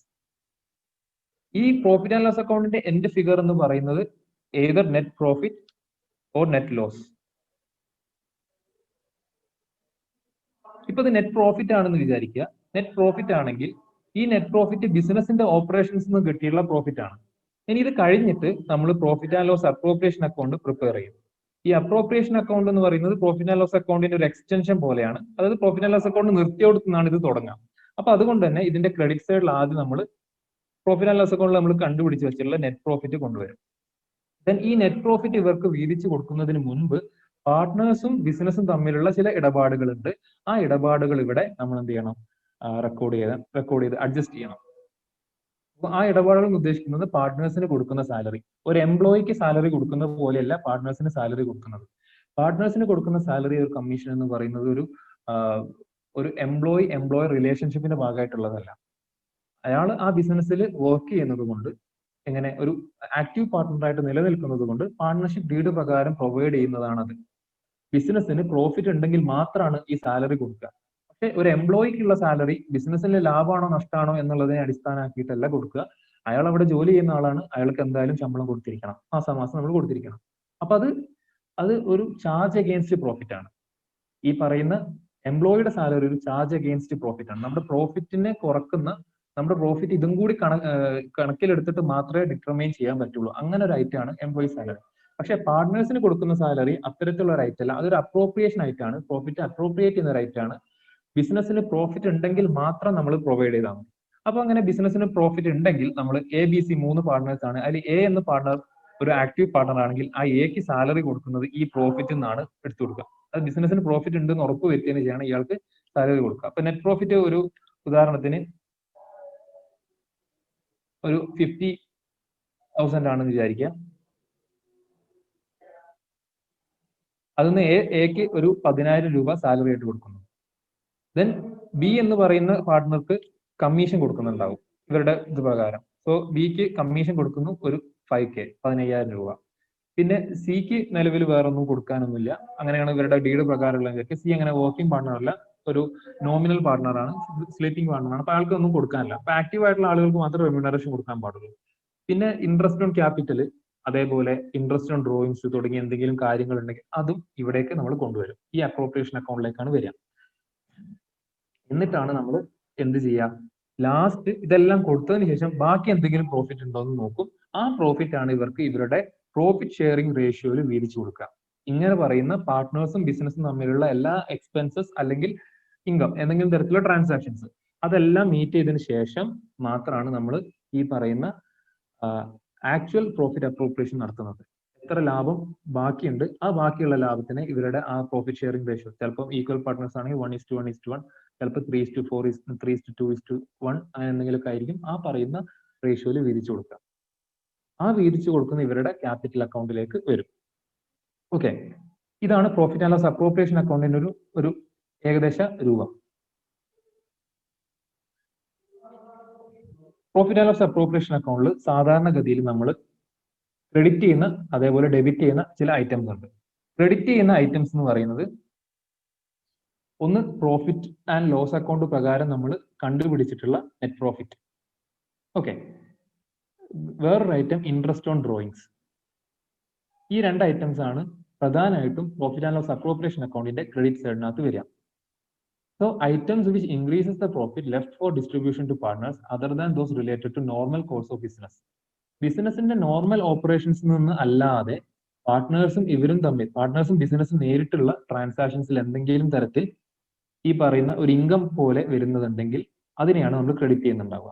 അല്ലെങ്കിൽ ഇവർക്ക് കൊടുക്കാനുള്ള പ്രോഫിറ്റ് ഇൻക്രീസ് ചെയ്യിപ്പിക്കുന്ന ഐറ്റംസ്. സോ അതിലൊന്ന് നെറ്റ് പ്രോഫിറ്റ് ആണ്, നോർമൽ ബിസിനസ്സിന് കിട്ടിയ പ്രോഫിറ്റ്. രണ്ടാമത്തത് ഇൻട്രസ്റ്റ് ഓൺ ഡ്രോയിങ്സ് ഉണ്ടെങ്കിൽ അതും. ഇൻട്രസ്റ്റ് ഓൺ ഡ്രോയിങ്സ് എന്ന് പറയുന്നത് ബിസിനസിനെ സംബന്ധിച്ചിടത്തോളം ഒരു ഇൻകാണ്. കാരണം ബിസിനസ്സിൽ നിന്നും സ്വന്തം ആവശ്യത്തിന് വേണ്ടി പാർട്ട്ണർ എ എന്ന് പറയുന്ന പാർട്ട്ണർ ഒരു 5,000 രൂപ പിൻവലിച്ചു പോയി. രണ്ടാമത് അയാൾ 5,000 തിരിച്ചടയ്ക്കണം. തിരിച്ചടയ്ക്കുന്ന സമയത്ത് അയാൾ 5,500 രൂപ അടച്ചു. അത് 500 രൂപ ഇൻട്രസ്റ്റ് ആണ്. അപ്പൊ ബിസിനസ്സിന് ലാഭമാണ്, അതുകൊണ്ടാണ് ഇത് ക്രെഡിറ്റ് ചെയ്യുന്നത്. ഇനി ഡെബിറ്റ് ചെയ്യുന്ന ചില ഐറ്റംസ് എന്ന് പറയുന്നത്, ഇനി അഥവാ ബിസിനസ്സിന് ലോസ് ആണെങ്കിൽ ആ net loss, profit and loss account വഴി നമ്മൾ കണ്ടെത്തിയത് നെറ്റ് ലോസ് ആണ്, ആ നെറ്റ് ലോസ് ഡെബിറ്റ് സൈഡിലാണ് കാണിക്കുക. പിന്നെ interest on capital, partners salary, commission തുടങ്ങിയിട്ടുള്ള പാർട്ട്നേഴ്സുമായിട്ട് വരുന്ന ഐറ്റംസിൽ പാർട്ട്നേഴ്സിന് അങ്ങോട്ട് കൊടുക്കേണ്ട കാര്യങ്ങൾ, ബിസിനസ് പാർട്ട്നേഴ്സിന് കൊടുക്കേണ്ട കാര്യം എന്ന് പറഞ്ഞാൽ ബിസിനസ്സിന് എക്സ്പെൻസ് ആണ്. അപ്പൊ എല്ലാ എക്സ്പെൻസും നമ്മൾ ഡെബിറ്റ് ആണ് ചെയ്യാം. അപ്പൊ ഈ ഇൻട്രസ്റ്റ് ഓൺ ക്യാപിറ്റൽ അവർ പ്രൊവൈഡ് ചെയ്യുന്ന ക്യാപിറ്റലിന് മുകളിൽ അങ്ങോട്ട് കൊടുക്കേണ്ട ഐറ്റമാണ്. അപ്പൊ അത് നമ്മൾ ബിസിനസ്സിന് എക്സ്പെൻസ് ആണ്. പാർട്ട്നേഴ്സിന് സാലറി കൊടുക്കുന്നതും കമ്മീഷൻ കൊടുക്കുന്നതും ബിസിനസ്സിന് ഒരു എക്സ്പെൻസ് നേച്ചറാണ്. ഞാൻ ഉദ്ദേശിക്കുന്നത് നോർമൽ ബിസിനസ് ഓപ്പറേഷനിൽ വരുന്ന എക്സ്പെൻസ് എന്നല്ല, ബിസിനസ്സിൽ നിന്ന് പോകുന്ന ഒരു എമൗണ്ട് ആണ് എന്നുള്ള അർത്ഥത്തിലാണ്. അപ്പൊ അതെല്ലാം നമ്മൾ ഡെബിറ്റ് സൈഡിൽ കാണിക്കണം. ശേഷം ചിലപ്പോൾ ഇവർ റിസർവിലേക്ക് വല്ലതും മാറ്റി വെക്കും, ജനറൽ റിസർവിലേക്ക് മാറ്റി വെക്കണമെങ്കിൽ അതും ഈ ഡെബിറ്റ് സൈഡിലാണ് കാണിക്കുക. അപ്പൊ എന്തെല്ലാമാണോ പാർട്ട്നേഴ്സിന് വീതിച്ചു കൊടുക്കുന്നതിന് മുൻപ്, പ്രോഫിറ്റ് വീതിച്ചു കൊടുക്കുന്നതിന് മുൻപ് ആ പ്രോഫിറ്റ് നമ്മൾ കുറവ് വരുത്തേണ്ടത്, ആ കുറവ് വരുത്തേണ്ട എല്ലാ ഐറ്റംസും ഇതിന്റെ ഡെബിറ്റ് സൈഡിലും കാണിക്കും. ബാക്കി വരുന്ന ചിലപ്പോൾ പ്രോഫിറ്റ് ആയിരിക്കും, ചിലപ്പോൾ ലോസ് ആയിരിക്കും. ആ ബാക്കി വരുന്ന തുകയാണ് നമ്മൾ എന്ത് ചെയ്യുക, പാർട്ട്നേഴ്സിന് അവരുടെ പ്രോഫിറ്റ് ഷെയറിംഗ് റേഷ്യോയിൽ വീതിച്ചു കൊടുക്കുക. ഇതാണ് profit and loss appropriation account ചെയ്യുന്നത്. ഇങ്ങനെ പാർട്ണർഷിപ്പ് ഡീഡിൽ പറയുമ്പോൾ മാത്രമാണ് ഈ പറയുന്ന കാര്യങ്ങളെല്ലാം നമ്മൾ ചെയ്യാം. എത്ര ഇൻട്രസ്റ്റ് ഓൺ ക്യാപിറ്റൽ കൊടുക്കണം, എത്ര ഇൻട്രസ്റ്റ് ഓൺ ഡ്രോയിങ്സ് വാങ്ങിക്കണം, അതേപോലെ ആക്റ്റീവ് പാർട്ട്നേഴ്സിന് സാലറിയോ കമ്മീഷനോ കൊടുക്കേണ്ടതുണ്ടോ, ഇങ്ങനെയുള്ള എല്ലാ കാര്യങ്ങളും, അതുപോലെ എത്ര ആണ് നമ്മുടെ പ്രോഫിറ്റ് ഷെയറിംഗ് റേഷ്യോ, ഇങ്ങനെയുള്ള എല്ലാ കാര്യങ്ങളും പാർട്ട്ണർഷിപ്പ് ഡീഡിൽ പറഞ്ഞിരിക്കണം. അത് പറഞ്ഞിരിക്കുന്നതിനനുസരിച്ചാണ് നമ്മൾ എന്ത് ചെയ്യേണ്ടത്, പ്രവർത്തിക്കേണ്ടത്, നമ്മളെ അക്കൗണ്ടിങ്ങിൽ അത് രേഖപ്പെടുത്തേണ്ടത്. ഇനി പാർട്ട്ണർഷിപ്പ് ഡീഡ് ഇത്തരം പ്രധാനപ്പെട്ട കാര്യങ്ങളെ സംബന്ധിച്ച് ഒന്നും പറഞ്ഞിട്ടില്ലെങ്കിൽ നമ്മൾ പാർട്ട്ണർഷിപ്പ് ആക്ടിലുള്ള പ്രൊവിഷൻസ് ആണ് ഉപയോഗിക്കേണ്ടത്. പാർട്ട്ണർഷിപ്പ് ആക്ടിൽ വരുന്ന പ്രൊവിഷൻസ് എന്തൊക്കെയാണെന്ന് വെച്ചാൽ, if partnership deed remain silent for certain items, നമ്മൾ പ്രോഫിറ്റ് ഷെയറിംഗ് റേഷ്യോ എത്രയാണെന്ന് പാർട്ട്ണർഷിപ്പ് ഡീഡിൽ പറഞ്ഞിട്ടില്ലെങ്കിൽ ഈക്വൽ പാർട്ട്നേഴ്സ് ആണെന്ന് കരുതുക, അസ്യൂം ചെയ്യുക. 1:1 നമ്മൾ എന്ത് ചെയ്യണം, പ്രോഫിറ്റ് അല്ലെങ്കിൽ ലോസ് ഷെയർ ചെയ്ത് കൊടുക്കണം. ഇത് വളരെ ഇമ്പോർട്ടന്റ് ആണ്. ചില സന്ദർഭങ്ങളിൽ നമ്മളെ ചോദ്യത്തിൽ, നമ്മൾ നെറ്റിനൊക്കെ ചോദിക്കുന്ന ചോദ്യത്തിൽ, ഈ നമ്മുടെ അഡ്മിഷന്റെ സമയത്ത് ന്യൂ പ്രോഫിറ്റ് ഷെയറിംഗ് റേഷ്യോ അല്ലെങ്കിൽ സാക്രിഫൈസിംഗ് റേഷ്യോ ഒക്കെ കണ്ടുപിടിക്കാനുള്ള ചോദ്യത്തിനകത്ത് ചിലപ്പോൾ അവരുടെ നിലവിലുള്ള പ്രോഫിറ്റ് ഷെയറിംഗ് റേഷ്യോ തരില്ല. അങ്ങനെ ക്വസ്റ്റ്യനിൽ തന്നിട്ടില്ലെങ്കിൽ നമ്മൾ എന്ത് അസ്യൂം ചെയ്യണമെന്ന് വെച്ചാൽ, അത് പാർട്ട്ണർഷിപ്പ് ഡീഡിൽ പറഞ്ഞിട്ടില്ല, അതുകൊണ്ട് തന്നെ അവർ ഈക്വൽ പാർട്ട്നേഴ്സ് ആണ്, അവരുടെ ഓൾഡ് റേഷ്യോ 1:1 ആണ് എന്ന് നമ്മൾ എന്ത് ചെയ്യണം, അസ്യൂം ചെയ്യണം. ഓക്കെ. രണ്ടാമത്തത് interest on capital, interest on drawings, partner salary commission തുടങ്ങിയ റെമ്യൂണറേഷൻ. ഇതിനെപ്പറ്റി പാർട്ട്ണർഷിപ്പ് ഡീഡിൽ ഒന്നും പറഞ്ഞിട്ടില്ലെങ്കിൽ അത് പ്രൊവൈഡ് ചെയ്യേണ്ട കാര്യമില്ല. അതാണ് പാർട്ട്ണർഷിപ്പ് ആക്ട് പറയുന്നത്.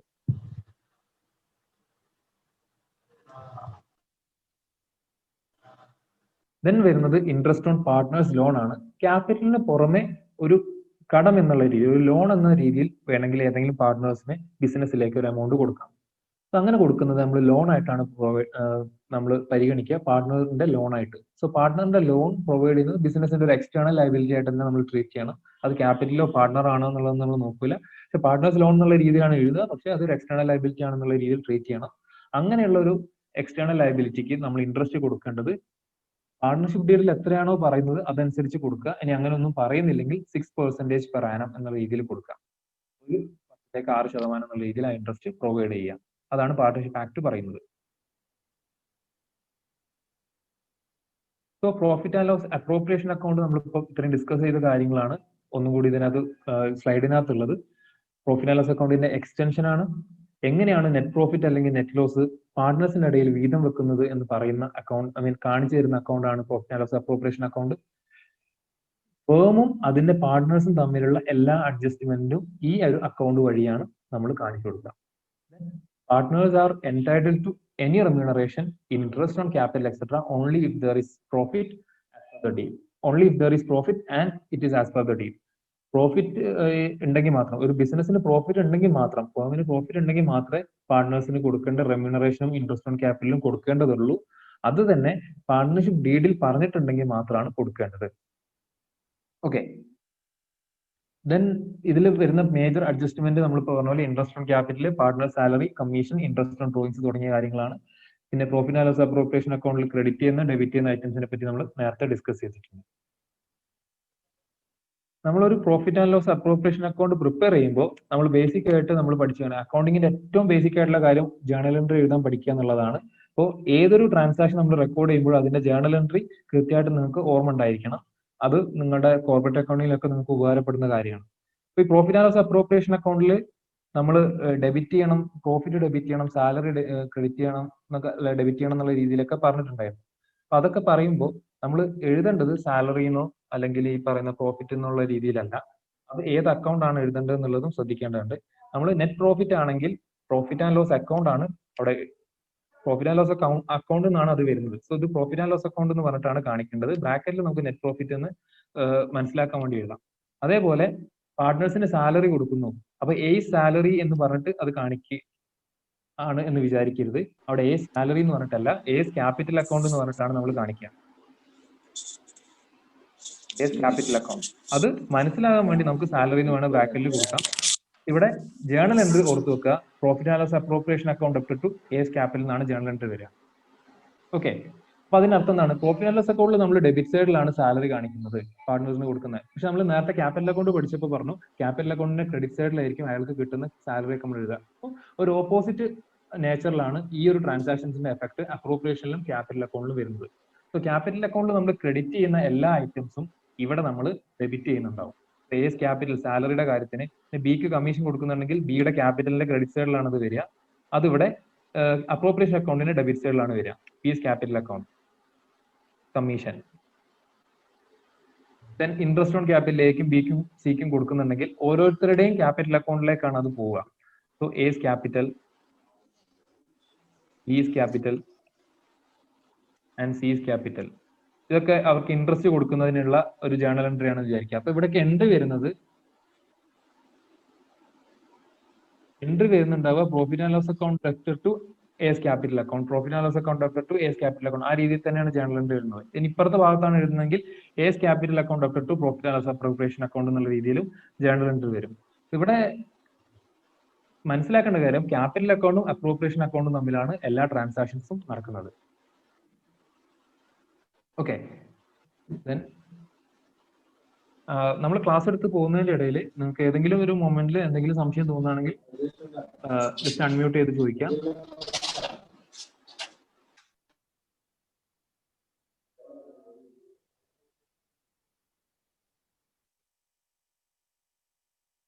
ഇനി ഈ വരുന്ന പരീക്ഷയുടെ ഒരു രീതിയിൽ നമ്മൾ ആലോചിക്കുകയാണെങ്കിൽ നമുക്ക് പ്രോബ്ലം സൈഡിൽ ചോദിക്കാൻ പറ്റുന്നത് ഒന്ന് ഇൻട്രസ്റ്റ് ഓൺ ക്യാപിറ്റൽ എങ്ങനെ കാൽക്കുലേറ്റ് ചെയ്യാം എന്നുള്ളത്, അതേപോലെ ഇൻട്രസ്റ്റ് ഓൺ ഡ്രോയിങ്സ് എങ്ങനെ കാൽക്കുലേറ്റ് ചെയ്യാനുള്ള ഒരു ചോദ്യം, അങ്ങനത്തെ കാര്യങ്ങളൊക്കെ ചോദിക്കാൻ സാധ്യതയുണ്ട്.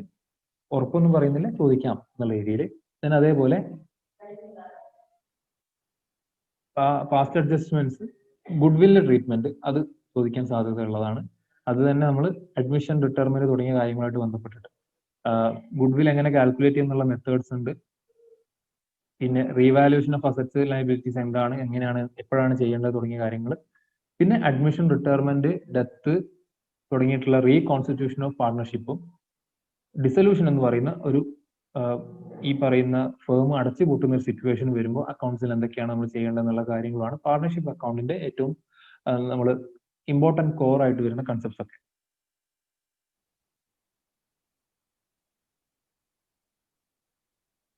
അതിൽ തന്നെ അഡ്മിഷൻ ഓഫ് പാർട്ട്നേഴ്സ് ആണ്. അഡ്മിഷൻ ഓഫ് പാർട്ട്ണർ അല്ലെങ്കിൽ റിട്ടയർമെന്റുമായിട്ട് ബന്ധപ്പെട്ടിട്ട് എങ്ങനെ പ്രോഫിറ്റ് ഷെയറിംഗ് റേഷ്യോയിൽ മാറ്റം വരുമ്പോൾ ന്യൂ റേഷ്യോയും അല്ലെങ്കിൽ സാക്രിഫൈസിങ് റേഷ്യോ അല്ലെങ്കിൽ ഗെയിനിങ് റേഷ്യോ എങ്ങനെ കണ്ടെത്താം എന്നുള്ളതാണ് ഏറ്റവും ഇമ്പോർട്ടന്റ് ആയിട്ടുള്ള കാര്യം. അപ്പോൾ ബാക്കി ഈ ഇൻട്രസ്റ്റ് ഓൺ ക്യാപിറ്റൽ തുടങ്ങിയ കാര്യങ്ങളൊക്കെ ഞാൻ ഫോർ ദ ടൈം ബീങ് ഞാൻ സ്കിപ്പ് ചെയ്തിട്ട് അഡ്മിഷൻ ഓഫ് പാർട്ട്ണറിലേക്ക് ജമ്പ് ചെയ്യാണ്. അഡ്മിഷൻ ഓഫ് പാർട്ട്ണറിൽ പ്രോഫിറ്റ് ഷെയറിംഗ് റേഷ്യോയുടെ ഡിഫറെന്റ് ആയിട്ടുള്ള കാൽക്കുലേഷൻസ് എങ്ങനെ വരുന്നു എന്നുള്ളത്.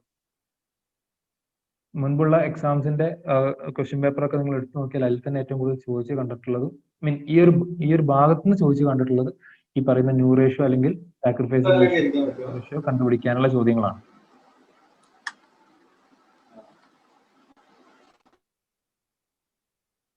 ഓക്കെ, നമ്മൾ അഡ്മിഷന്റെ കാര്യത്തിലേക്കൊന്ന് ജമ്പ് ചെയ്യാണ്. അഡ്മിഷൻ ഓഫ് എ പാർട്ട്ണർ എന്ന് പറയുന്ന കോൺസെപ്റ്റ് എന്നതുകൊണ്ട് ഉദ്ദേശിക്കുന്നത് ഒരു ബിസിനസ് ഫേം ഇപ്പൊ നിലനിൽക്കുന്നുണ്ട്, അതിൽ രണ്ട് പാർട്ട്നേഴ്സ് ഉണ്ട്, നമുക്ക് അവർക്ക് എ എന്നും ബി എന്നും പേര് പറയാം. ആ പാർട്ട്ണർഷിപ്പ് ഫേമിലേക്ക് മൂന്നാമതൊരു പുതിയ പാർട്ട്ണർ വരുന്നതിനെയാണ് അഡ്മിഷൻ ഓഫ് എ പാർട്ട്ണർ എന്ന് ഉദ്ദേശിക്കുന്നത്. അപ്പൊ നമ്മൾ ആ ഒരു കോൺസെപ്റ്റ് കൊണ്ട് തന്നെ നമ്മൾ മനസ്സിലാക്കേണ്ടത് നിലവിൽ എയും ബിയും തമ്മിലാണ് അഗ്രിമെന്റ്, ഇനി മുതൽ അത് എയും ബിയും സിയും തമ്മിലായിട്ട് മാറും. നിലവിൽ എയും ബിയും തമ്മിലാണ് പ്രോഫിറ്റ് അല്ലെങ്കിൽ ലോസ് ഷെയർ ചെയ്യുന്നത്, അത് ഇനി മുതൽ എയും ബിയും സിയും തമ്മിലായിട്ട് മാറും. അപ്പോൾ ആ ഒരു മാറ്റത്തിനെ എങ്ങനെ അക്കൗണ്ട്സിലേക്ക് കൊണ്ടുവരും എന്നുള്ളതാണ്. അപ്പൊ അവിടെ സംഭവിക്കുന്ന രണ്ട് കാര്യങ്ങൾ എന്ന് പറയുന്നത്, ഒന്ന് ഈ പുതിയ പാർട്ട്ണർക്ക് ഫേമിന്റെ പ്രോഫിറ്റ് അല്ലെങ്കിൽ ലോസിൽ ഒരു ഷെയർ കിട്ടാനുള്ള അവകാശം കിട്ടുകയാണ്.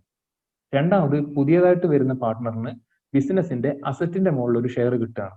അങ്ങനെ രണ്ട് റൈറ്റ്സ് ആണ് ഈ പറയുന്ന ന്യൂ പാർട്ട്ണറിന് ലഭിക്കുന്നത്. Right to share the profits or losses of the firm, second one right to share the assets of the firm. അപ്പോൾ ഈ രണ്ട് റൈറ്റ്സ് പുതിയ പാർട്ട്ണർക്ക് കൊടുക്കുന്നു. നമ്മുടെ എക്സിസ്റ്റിംഗ് പാർട്ട്നേഴ്സ് അല്ലെങ്കിൽ ഓൾഡ് പാർട്ട്നേഴ്സ് എയും ബിയും സിക്ക് ഈ രണ്ട് റൈറ്റ്സ് കൊടുക്കുന്നു. അപ്പോൾ വെറുതെ കൊടുക്കൂല, ആ കൊടുക്കുന്നതിന് പകരം സി എന്തെങ്കിലും ബിസിനസ്സിലേക്ക് കൊണ്ടുവരേണ്ടതായിട്ടുണ്ട്. അതാണ് ഒന്നാമത്തെ ഐറ്റം. പ്രോഫിറ്റ് അല്ലെങ്കിൽ ലോസിന്റെ ഷെയർ കിട്ടാൻ വേണ്ടിയിട്ട് പുതിയ പാർട്ട്ണർ കൊണ്ടുവരുന്നതാണ് his share of goodwill. അതിന് നമ്മൾ പ്രീമിയം എന്നുള്ള വാക്കുകൊണ്ട് ഡിനോട്ട് ചെയ്യുന്നുണ്ട്. ഇവിടെ ഗുഡ് വിൽ എന്ന് ഉദ്ദേശിക്കുന്നത് ബിസിനസിന്റെ ഗുഡ് വിൽ തന്നെയാണ്. ആ ബിസിനസിന്റെ ഗുഡ് വിൽ നമ്മൾ ചില മെത്തേഡ് ഉപയോഗിച്ച് കാൽക്കുലേറ്റ് ചെയ്യും. ആ കാൽക്കുലേറ്റ് ചെയ്ത് കഴിഞ്ഞാൽ ബിസിനസിന്റെ ഗുഡ് വിൽ എന്ന് പറയുന്നത് പാർട്ട്ണർഷിപ്പ് ഫേമിന്റെ ഗുഡ് വിൽ എന്ന് പറയുന്നത് പാർട്ട്നേഴ്സിന് അവകാശപ്പെട്ടതാണ്. ഒരു പാർട്ട്ണർഷിപ്പ് ഫേമിന്റെ ഗുഡ് വിൽ എന്ന് പറയുന്നത് 30,000 രൂപയാണ്. അവിടെ 3 പാർട്ട്നേഴ്സ് ഉണ്ട്, മൂന്നാളും തമ്മിൽ 1:1:1 റേഷ്യോ പ്രോഫിറ്റ് ഷെയറിംഗ് റേഷ്യോ ഉള്ളതെങ്കിൽ ആ 30,000 രൂപയിൽ മൂന്നാൾക്കും 10,000 രൂപയുടെ അവകാശമുണ്ട് എന്നാണ് അർത്ഥം. ഓക്കെ, എക്കും 10,000, ബിക്കും 10,000, സിക്കും 10,000. ഇനി റേഷ്യോ വേറെ ഏതെങ്കിലും തരത്തിലാണെങ്കിൽ അതിനനുസരിച്ച് ആ എമൗണ്ടിൽ മാറ്റം വരും. ഇപ്പോൾ എയും ബിയും തമ്മിലുള്ള ഒരു ഫേമിലേക്കാണ് സി കടന്നു വരുന്നത്. സോ സിക്ക് ഈ ഗുഡ്വില്ലിന്റെ ഒരു പാർട്ട് കിട്ടുമെങ്കിൽ ആ കിട്ടുന്ന പാർട്ട് എന്ത് ചെയ്യുന്നു, എക്കും ബിക്കും ഈ സി കൊടുക്കുകയാണ്. അതാണ് ഒന്നാമത്തെ അഡ്ജസ്റ്റ്മെന്റ്.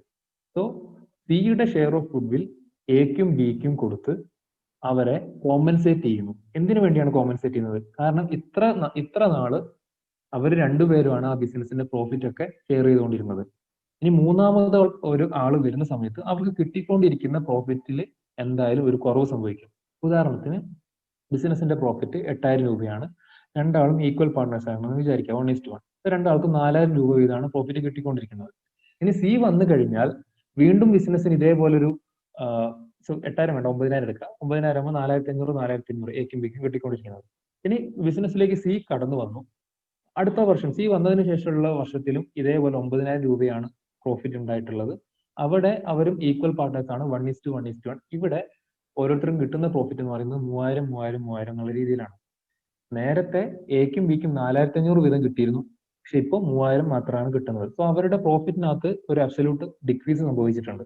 അപ്പൊ ഇങ്ങനെ ഇവർക്ക് പ്രോഫിറ്റ് ഫ്യൂച്ചർ പ്രോഫിറ്റ് ഷെയറിനകത്ത് വരുന്ന ഒരു ഡിക്രീസിനെ മുൻകൂട്ടി കണ്ടുകൊണ്ട് നമ്മൾ അതിനെ കോമ്പൻസേറ്റ് ചെയ്യാൻ വേണ്ടിയിട്ടാണ് സിയുടെ ഷെയർ ഓഫ് ഗുഡ്വിൽ അഥവാ പ്രീമിയം ഇവർക്ക് വീതിച്ചു കൊടുക്കുന്നത്. അപ്പൊ പഠിക്കേണ്ട ഒന്നാമത്തെ ഐറ്റം ഇതാണ്. എ ബി എന്ന് പറയുന്ന രണ്ട് എക്സിസ്റ്റിംഗ് പാർട്ട്നേഴ്സ് ഉണ്ടെങ്കിൽ ഒരു പുതിയ പാർട്ട്ണർ അഥവാ സി കടന്നു വരുമ്പോൾ അയാളുടെ ഗുഡ്വില്ലിന്റെ ഷെയർ എക്കും ബിക്കും നൽകും. അത് കൊടുക്കുന്നത് ഈ ഫേമിന്റെ പ്രോഫിറ്റ് അല്ലെങ്കിൽ ലോസ് ഷെയർ ചെയ്യാനുള്ള റൈറ്റ് കിട്ടാൻ വേണ്ടിയിട്ടാണ്. ഇതുവരെ അവർക്ക് കിട്ടിക്കൊണ്ടിരുന്ന പ്രോഫിറ്റിൽ അല്ലെങ്കിൽ ലോസിൽ ഉണ്ടാകുന്ന ഒരു ഡിക്രീസ് സംഭവിക്കുന്നുണ്ട്. അതിനെ കോമ്പൻസേറ്റ് ചെയ്യാൻ വേണ്ടി കൊടുക്കുന്നതാണ് ഈ പറയുന്ന ഗുഡ്വിൽ. അതുകൊണ്ട് തന്നെ ഈ ഗുഡ്വിൽ വീതം വെക്കേണ്ടത് അവരുടെ ഗുഡ്വില്ലിന്റെ ഷെയർ അഥവാ പ്രീമിയം ഈ ഓൾഡ് പാർട്ട്നേഴ്സ് തമ്മിൽ വീതിച്ചെടുക്കേണ്ടത് അവരുടെ സാക്രിഫൈസിങ് റേഷ്യോയിലാണ് നമ്മൾ എന്ത് ചെയ്യേണ്ടത്, ഇത് ഇവർക്ക് രണ്ടുപേർക്കും വീതിച്ചു കൊടുക്കേണ്ടത്. എത്ര അവർ ഏത് പാർട്ട്ണറാണോ കൂടുതൽ സാക്രിഫൈസ് ചെയ്യുന്നത് അയാൾക്കായിരിക്കണം കൂടുതൽ ഈ പ്രീമിയത്തിന്റെ ഷെയർ കിട്ടേണ്ടത്. അതാണ് കോൺസെപ്റ്റ്. ഇനി രണ്ടാമത്തെ കാര്യം, right to share the assets of the firm. ബിസിനസിന്റെ അസറ്റ്സ് ഷെയർ ചെയ്യാനുള്ള, ഇനി അഥവാ ഈ പാർട്ണർഷിപ്പ് ഫേം അടച്ചു കൂട്ടുകയാണെങ്കിൽ ഇവർക്കൊക്കെ പൈസ കൊടുക്കില്ല. അപ്പൊ ആ അസറ്റിന്റെ മുകളിൽ 3 പേർക്കും ഇനി അവകാശം ഉണ്ടാവും. അങ്ങനെ ഒരു അവകാശം കിട്ടാൻ വേണ്ടിയിട്ട് ഇയാൾ കൊണ്ടുവരുന്നത് ക്യാപിറ്റലാണ്. നമുക്കറിയുന്ന പോലെ ക്യാപിറ്റലാണ് കൊണ്ടുവരിക. അപ്പൊ രണ്ട് കാര്യങ്ങളാണ് ഒരു പുതിയ പാർട്ണർ കൊണ്ടുവരിക. അയാളുടെ ക്യാപിറ്റൽ, രണ്ടാമത് ഷെയർ ഓഫ് ഗുഡ് അഥവാ പ്രീമിയം. ഇതിനെങ്ങനെ ട്രീറ്റ് ചെയ്യണം എന്നുള്ളതാണ് ഈ അഡ്മിഷൻ ഓഫ് പാർട്ണറിൽ വരുന്ന ഒരു പുതിയ കോൺസെപ്റ്റ്. ഇങ്ങനെ പുതിയ പാർട്ണർ വരുമ്പോൾ അവിടെ പ്രോഫിറ്റ് ഷെയറിംഗ് റേഷ്യോയിൽ മാറ്റം വരും. നമ്മൾ ഓൾറെഡി പറഞ്ഞു 1:1 എന്നുള്ളത് മാറും, ചിലപ്പോൾ 2:1:1 എന്നാവാം, 1:1:1 എന്ന രീതിയിലാവാം. അവരുടെ പ്രോഫിറ്റ് ഷെയറിംഗ് റേഷ്യോയിൽ ഒരു മാറ്റം വരുന്നുണ്ട്. അങ്ങനെ മാറ്റം വരുമ്പോൾ നമുക്ക് ചില ടേംസ് നമ്മുടെ കാൽക്കുലേഷൻ എളുപ്പത്തിന് വേണ്ടി ചില ടേംസ് പഠിക്കണം. ഒന്ന് ഓൾഡ് റേഷ്യോ, പഴയ പാർട്ട്നേഴ്സ് തമ്മിലുള്ള റേഷ്യോ ആണ് ഓൾഡ് റേഷ്യോ, എയും ബിയും തമ്മിലുള്ളത് നമ്മുടെ ഈ എക്സാമ്പിൾ. ന്യൂ റേഷ്യോ എന്ന് പറയുന്നത് ഇനി അഡ്മിഷൻ ശേഷം എല്ലാ പാർട്ട്നേഴ്സും തമ്മിലുള്ള റേഷ്യോ എത്രയാണ്, എയും ബിയും സിയും തമ്മിലുള്ളത്, അതാണ് ന്യൂ റേഷ്യോ എന്ന് പറയുന്നത്. സാക്രിഫൈസിങ് റേഷ്യോ എന്ന് പറയുന്നത് എക്കും ബിക്കും ഓൾഡ് ഷെയറിൽ നിന്ന് പുതിയ ഷെയറിലേക്ക് എത്തുമ്പോൾ എന്ത് മാറ്റമാണോ സംഭവിക്കുന്നത്, എന്ത് കുറവാണോ സംഭവിക്കുന്നത്, എത്ര കണ്ടാണ് ഇവരുടെ പ്രോഫിറ്റിന്റെ ഷെയർ സാക്രിഫൈസ് ചെയ്യുന്നത്, അതിന്റെ റേഷ്യോ ആണ് സാക്രിഫൈസിങ് റേഷ്യോ എന്ന് പറയുന്നത്.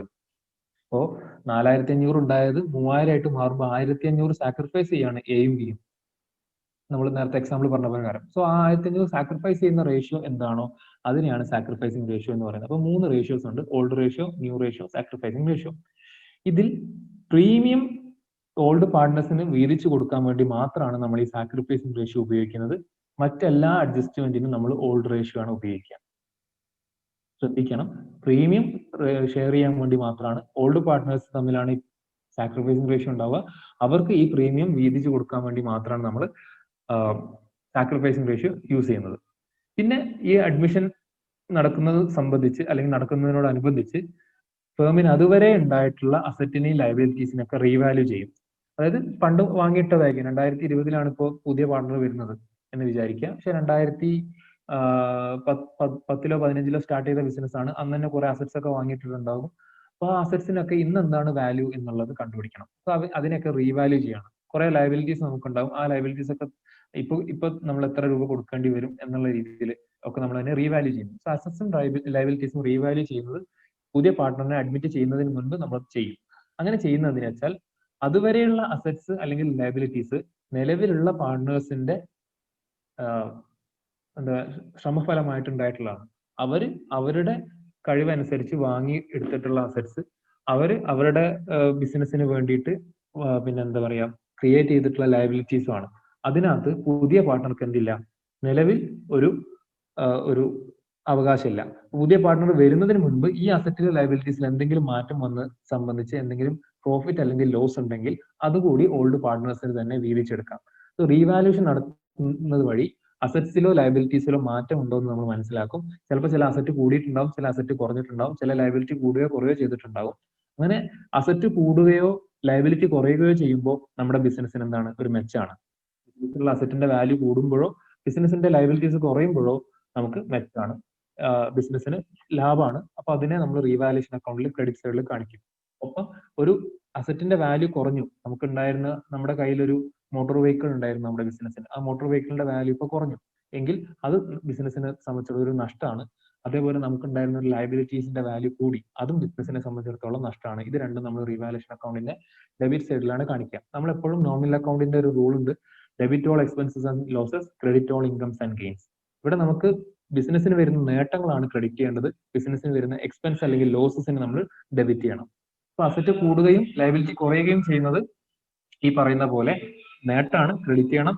അസറ്റ് കുറയുകയും ലയബിലിറ്റി കൂടുകയും ചെയ്യുന്നത് എക്സ്പെൻസ് ആണ്, നമ്മൾ എന്ത് ചെയ്യണം, അല്ലെങ്കിൽ ലോസ് ആണ്, നമ്മൾ ഡെബിറ്റ് ചെയ്യണം. അങ്ങനെ അത് ഒരു റീവാല്യൂഷൻ അക്കൗണ്ട് പ്രിപ്പയർ ചെയ്ത് കഴിഞ്ഞാൽ അതിനെ നമ്മൾ യൂഷ്വലി ഏതൊരു ലെഡ്ജർ അക്കൗണ്ടും ബാലൻസ് ചെയ്യുന്ന പോലെ നമ്മൾ ബാലൻസ് ചെയ്യുന്നു, ലാഭമാണോ നഷ്ടമാണോ എന്ന് കണ്ടുപിടിക്കാൻ. ക്രെഡിറ്റ് സൈഡ് ആണ് കൂടുതൽ, ഡെബിറ്റ് സൈഡ് കുറവാണെങ്കിൽ നമുക്ക് പ്രോഫിറ്റ് ആണ്, നേരെ ഓപ്പോസിറ്റ് ആണെങ്കിൽ ലോസ് ആണ്. ഈ പറയുന്ന റീവാല്യൂഷൻ പ്രോഫിറ്റ് അല്ലെങ്കിൽ ലോസ് അത് നമ്മൾ എന്ത് ചെയ്യണം, ഈ പറയുന്ന പോലെ ഓൾഡ് പാർട്ട്നേഴ്സിന് വീതിച്ചു കൊടുക്കണം. അവിടെ നമ്മൾ ഉപയോഗിക്കേണ്ട റേഷ്യോ ഓൾഡ് റേഷ്യോ ആണ്. ഓക്കെ. അതേപോലെ അതേവരെയുള്ള അഡ്മിഷൻ നടക്കുന്ന അന്നേ ഡേറ്റ് വരെ ബിസിനസ്സിന് ചിലപ്പോൾ കുറെ റിസർവോ അക്യുമുലേറ്റഡ് പ്രോഫിറ്റ് അല്ലെങ്കിൽ അക്യുമുലേറ്റഡ് ലോസ് ഉണ്ടാവും. അതെല്ലാം നിലവിലുള്ള പാർട്ട്നേഴ്സ് നേടിയെടുത്തതാണ്, അത് അവർക്ക് മാത്രം അവകാശപ്പെട്ടതാണ്. അത് എന്ത് ചെയ്യണം, പുതിയ പാർട്ട്ണറിനെ അഡ്മിറ്റ് ചെയ്യുന്നതിന് മുൻപ് ഇവർക്ക് വീതിച്ചു കൊടുക്കണം. അക്യുമുലേറ്റഡ് പ്രോഫിറ്റ്, റിസർവ്, ഇത് രണ്ടും പാർട്ട്നേഴ്സിന് പിന്നെ കിട്ടുമ്പോൾ അവർക്ക് മെച്ചാണ്. അതുകൊണ്ട് അവരുടെ ക്യാപിറ്റൽ അക്കൗണ്ടിന്റെ ക്രെഡിറ്റ് സൈഡ്, അവരുടെ ക്യാപിറ്റൽ ഇൻക്രീസ് ചെയ്യുന്ന ഐറ്റംസ് ആണ്. സോ ക്യാപിറ്റൽ അക്കൗണ്ടിന്റെ ക്രെഡിറ്റ് സൈഡിലേക്കാണ് പോവുക. അക്യുമുലേറ്റഡ് ലോസ് ആണുള്ളെങ്കിൽ അവരുടെ ക്യാപിറ്റൽ കുറയുന്നതായിട്ടാണ് അവരുടെ ക്യാപിറ്റലിന്റെ ഡെബിറ്റ് സൈഡിലാണ് നമ്മൾ കാണിക്കുക. അപ്പോൾ ഈ രീതിയിൽ ഈ റിസർവ് അല്ലെങ്കിൽ അക്യുമുലേറ്റഡ് പ്രോഫിറ്റ് അല്ലെങ്കിൽ ലോസ് വീതം വെക്കേണ്ടതും അതും അവരുടെ ഓൾഡ് റേഷ്യോയിലാണ്. അപ്പൊ നമുക്ക് പ്രധാനമായിട്ടും വരുന്ന അഡ്ജസ്റ്റ്മെന്റിൽ പ്രീമിയത്തിന്റെ കാര്യത്തിന് മാത്രമാണ് നമ്മൾ സാക്രിഫൈസിങ് റേഷ്യോ ഉപയോഗിക്കുക. അത് വളരെ ഇമ്പോർട്ടന്റ് ആയിട്ട് മനസ്സിലാക്കി വെക്കുക. ആ കാര്യത്തിൽ ഓൾഡ് റേഷ്യോ ഉപയോഗിക്കാൻ പാടില്ല, സാക്രിഫൈസിങ് റേഷ്യോ മാത്രമാണ് ഉപയോഗിക്കുക. റീവാല്യൂഷൻ പ്രോഫിറ്റ് അല്ലെങ്കിൽ ലോസ് അല്ലെങ്കിൽ റിസർവ്, അക്യുമുലേറ്റഡ് പ്രോഫിറ്റ് തുടങ്ങിയ കാര്യങ്ങൾ ഉണ്ടെങ്കിൽ ആ ഒരു സന്ദർഭത്തിൽ നമ്മൾ ഓൾഡ് റേഷ്യോ ആണ് ഉപയോഗിക്കുക. അത്രയും മനസ്സിലാക്കി വെക്കുക. അപ്പൊ ഇതുമായിട്ട് ബന്ധപ്പെട്ടിട്ട് പുതിയ പാർട്ട്ണർക്ക് ഒരു ക്യാപിറ്റൽ അക്കൗണ്ട് ഉണ്ടാകും. അപ്പൊ എസ് ക്യാപിറ്റൽ അക്കൗണ്ട്, ബിസ് ക്യാപിറ്റൽ അക്കൗണ്ട് എന്നൊക്കെ പറഞ്ഞിട്ട് നമ്മൾ ഇതുവരെ ഉണ്ടാക്കിയതുപോലെ ഒരു സിഎസ് ക്യാപിറ്റൽ അക്കൗണ്ട് കൂടി തുടങ്ങണം. ഫ്ലക്ച്വേറ്റിംഗ് ക്യാപിറ്റൽ മെത്തേഡിലോ ഫിക്സഡ് ക്യാപിറ്റൽ മെത്തേഡിലോ നമുക്കത് ചെയ്യാം. പിന്നെ ഏറ്റവും ഇമ്പോർട്ടന്റ് ആയിട്ട് പരീക്ഷയ്ക്ക് ഏറ്റവും കൂടുതൽ ചോദിക്കുന്നത് അടുത്ത പോയിന്റ് ആണ്, calculation of new profit sharing ratio. നമ്മളത് ചെയ്യാൻ വേണ്ടി ഉപയോഗിക്കുന്ന formula new share is equal to old share minus sacrificing share എന്നുള്ളതാണ്. അതേപോലെ നമുക്ക് ജസ്റ്റ് ഒന്ന് എഴുതുമ്പോൾ മനസ്സിലാവും. ഒരു ഉദാഹരണത്തിന് എ ഈസ് ടു ബി, എയും ബിയും ആണ് രണ്ട് പാർട്ട്നേഴ്സ്. അവർ തമ്മിലുള്ള റേഷ്യോ 5:3 ആണെന്ന് വിചാരിക്കാം. 5:3 ഇത് റേഷ്യോ ആണ്. ഇത് നമ്മളൊരു ഷെയറിന്റെ രൂപത്തിലേക്ക്, ആൾക്ക് കിട്ടുന്ന ഷെയർ എത്ര എന്നുള്ള രൂപത്തിലേക്ക് ഒന്ന് മാറ്റി എഴുതാൻ വേണ്ടി പഠിക്കാം. എ ഷെയർ എന്ന് പറയുന്നത് 5/8 ആണ്. 8 രൂപ ലാഭം ഉണ്ടായാൽ 5 രൂപ എക്ക് കിട്ടും. ബി ഷെയർ എന്ന് പറയുന്നത് 3/8 ആണ്. 3 രൂപ ലാഭം ഉണ്ടായാൽ 8 രൂപ ലാഭം ഉണ്ടായാൽ 3 രൂപ പിക്ക് കിട്ടും. സോ 8 രൂപ ലാഭം ആണ് ബിസിനസ്സിന് ഉണ്ടാകുന്നതെങ്കിൽ 5 രൂപ എക്കും 3 രൂപ ബിക്കും ആണ്. അപ്പൊ 16 ആണെങ്കിൽ 10 രൂപ എക്കും 6 രൂപ ബിക്കും ആണ്. അപ്പൊ അതാണ് റേഷ്യോ എന്നുള്ളത് നമ്മൾ ഷെയറിന്റെ രൂപത്തിലേക്ക് മാറ്റി എഴുതുന്നത്. ഈ 8 വന്നത് എങ്ങനെയാണെന്ന് നമുക്ക് മനസ്സിലാണോ, 5 3 തമ്മിൽ കൂട്ടിയതാണ്. സോ 5/8 ആണ് എയുടെ ഷെയർ, ബിയുടെ ഷെയർ 3/8 ആണ്. ഇതിപ്പോ ഇവരുടെ നിലവിലുള്ള രീതിയാണ്. അപ്പൊ നമുക്ക് അതിനെ ഓൾഡ് ഷെയർ എന്ന് പറയാം. A's old share and B's old share. ഇതാണ് ഞാൻ OS എന്നതുകൊണ്ട് ഇവിടെ ഉദ്ദേശിച്ചത്. ഇവിടെ എഴുതിയിട്ടുള്ള OS എന്നത് ഓൾഡ് ഷെയർ എന്നുള്ള അർത്ഥത്തിലാണ്. ഇനി സി എന്ന് പറയുന്ന പുതിയ പാർട്ട്ണറെ അഡ്മിറ്റ് ചെയ്തു. C is admitted with a share of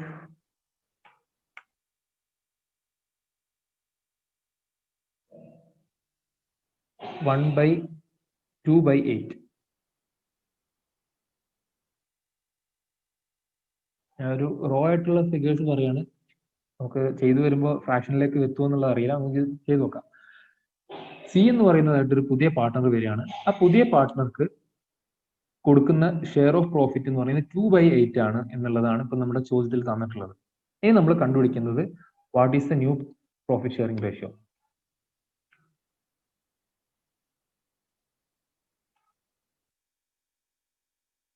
നമ്മുടെ പുതിയ പ്രോഫിറ്റ് ഷെയറിംഗ് റേഷ്യോ എന്തായിരിക്കും? ആ പുതിയ പ്രോഫിറ്റ് ഷെയറിംഗ് റേഷ്യോ എന്നുകൊണ്ട് ഉദ്ദേശിക്കുന്നത് A:B:C എന്താണ് എന്നുള്ളതാണ്. A:B:C എന്താണ് എന്നുള്ളതാണ്. ഇതില് നമുക്ക് ആദ്യം അറിയുന്ന ഒരൊറ്റ കാര്യമുള്ളൂ. സിയുടെ ഷെയർ എന്ന് പറയുന്നത് 2/8 ആണ്. സിയുടെ ഷെയർ എന്ന് പറയുന്നത് 2/8 ആണ്. നമുക്ക് ക്വസ്റ്റ്യനിൽ തന്നിട്ടുള്ള കാര്യം. കാരണം സിയുടെ ന്യൂ ഷെയർ ആയിരിക്കും. കാരണം സി ഓൾഡ് ഷെയർ ഒന്നുമില്ല, പുതിയതായിട്ട് വരുന്ന ആളാണ്. അപ്പൊ സിയുടെ ന്യൂ ഷെയർ എന്ന് പറയുന്നത് 2/8 ആണ്. ക്വസ്റ്റ്യനിൽ തന്നിട്ടുള്ള ഇൻഫർമേഷൻ ആണ്. ഇതെന്ന് മനസ്സിലാക്കുന്ന ഒരു കാര്യം, 8 രൂപ പ്രോഫിറ്റ് ഉണ്ടായാൽ 2 രൂപ സിക്ക് കൊടുക്കണം എന്നുള്ളതാണ് പുതിയ അഗ്രിമെന്റ്. അപ്പൊ ബാക്കിയുള്ള 6 രൂപ ഉണ്ടല്ലോ, ആ 6 രൂപയാണ് എക്കും ബിക്കും ഉള്ളത്. ഇതിന്റെ ലോജിക്ക് ഇതാണ്. ഈ ഒരു ചോദ്യത്തിന്റെ ലോജിക്കിലേക്ക് നമ്മൾ വരികയാണ്. സിയുടെ ന്യൂ ഷെയർ തന്നാൽ പുതിയ പാർട്ട്ണറിന്റെ പുതിയ ഷെയർ എത്ര എന്നുള്ളത് തന്നിട്ടുണ്ടെങ്കിൽ നമ്മൾ ഇനി പഴയ പാർട്ട്നേഴ്സിന്റെ റേഷ്യോ ആണ് കണ്ടുപിടിക്കേണ്ടി വരിക. അതെങ്ങനെ കണ്ടുപിടിക്കുന്നത്? ഫസ്റ്റ് സ്റ്റെപ്പ് എന്ന് പറയുന്നത് റിമൈനിങ് ഷെയർ എത്ര എന്നുള്ളതാണ്. റിമൈനിങ് ഷെയർ ഓഫ് പ്രോഫിറ്റ്, അതാണ് നമ്മൾ ആദ്യം കണ്ടുപിടിച്ച് വെക്കേണ്ടത്. 8 രൂപയിൽ 2 രൂപ സിക്ക് കൊടുക്കുന്നു എന്ന് പറഞ്ഞാൽ ബാക്കി 6/8 അത് മൊത്തം എക്കും ബിക്കും ചേർന്നിട്ടുള്ളതാണ്. ഇനി ഈ 6/8-ൽ എക്ക് എത്ര കിട്ടും, ബിക്ക് എത്ര കിട്ടും എന്നുള്ളതാണ് അടുത്ത ചോദ്യം. അത് നമ്മൾ ഇങ്ങനെ ഒരു കോണ്ടെക്സ്റ്റിലാണ് ചോദ്യം വരുന്നതെങ്കിൽ അവരുടെ ഓൾഡ് റേഷ്യോയിൽ അവർ ഈ 6/8-നെ വീതിച്ചെടുക്കുന്നതായിട്ട് നമ്മൾ അസ്യൂം ചെയ്യും. A's new share is equal to 6/8 ആണ് ബാക്കിയുള്ള പ്രോഫിറ്റ്. ഈ 6/8-ന്റെ ഒരു 5/8 ഭാഗം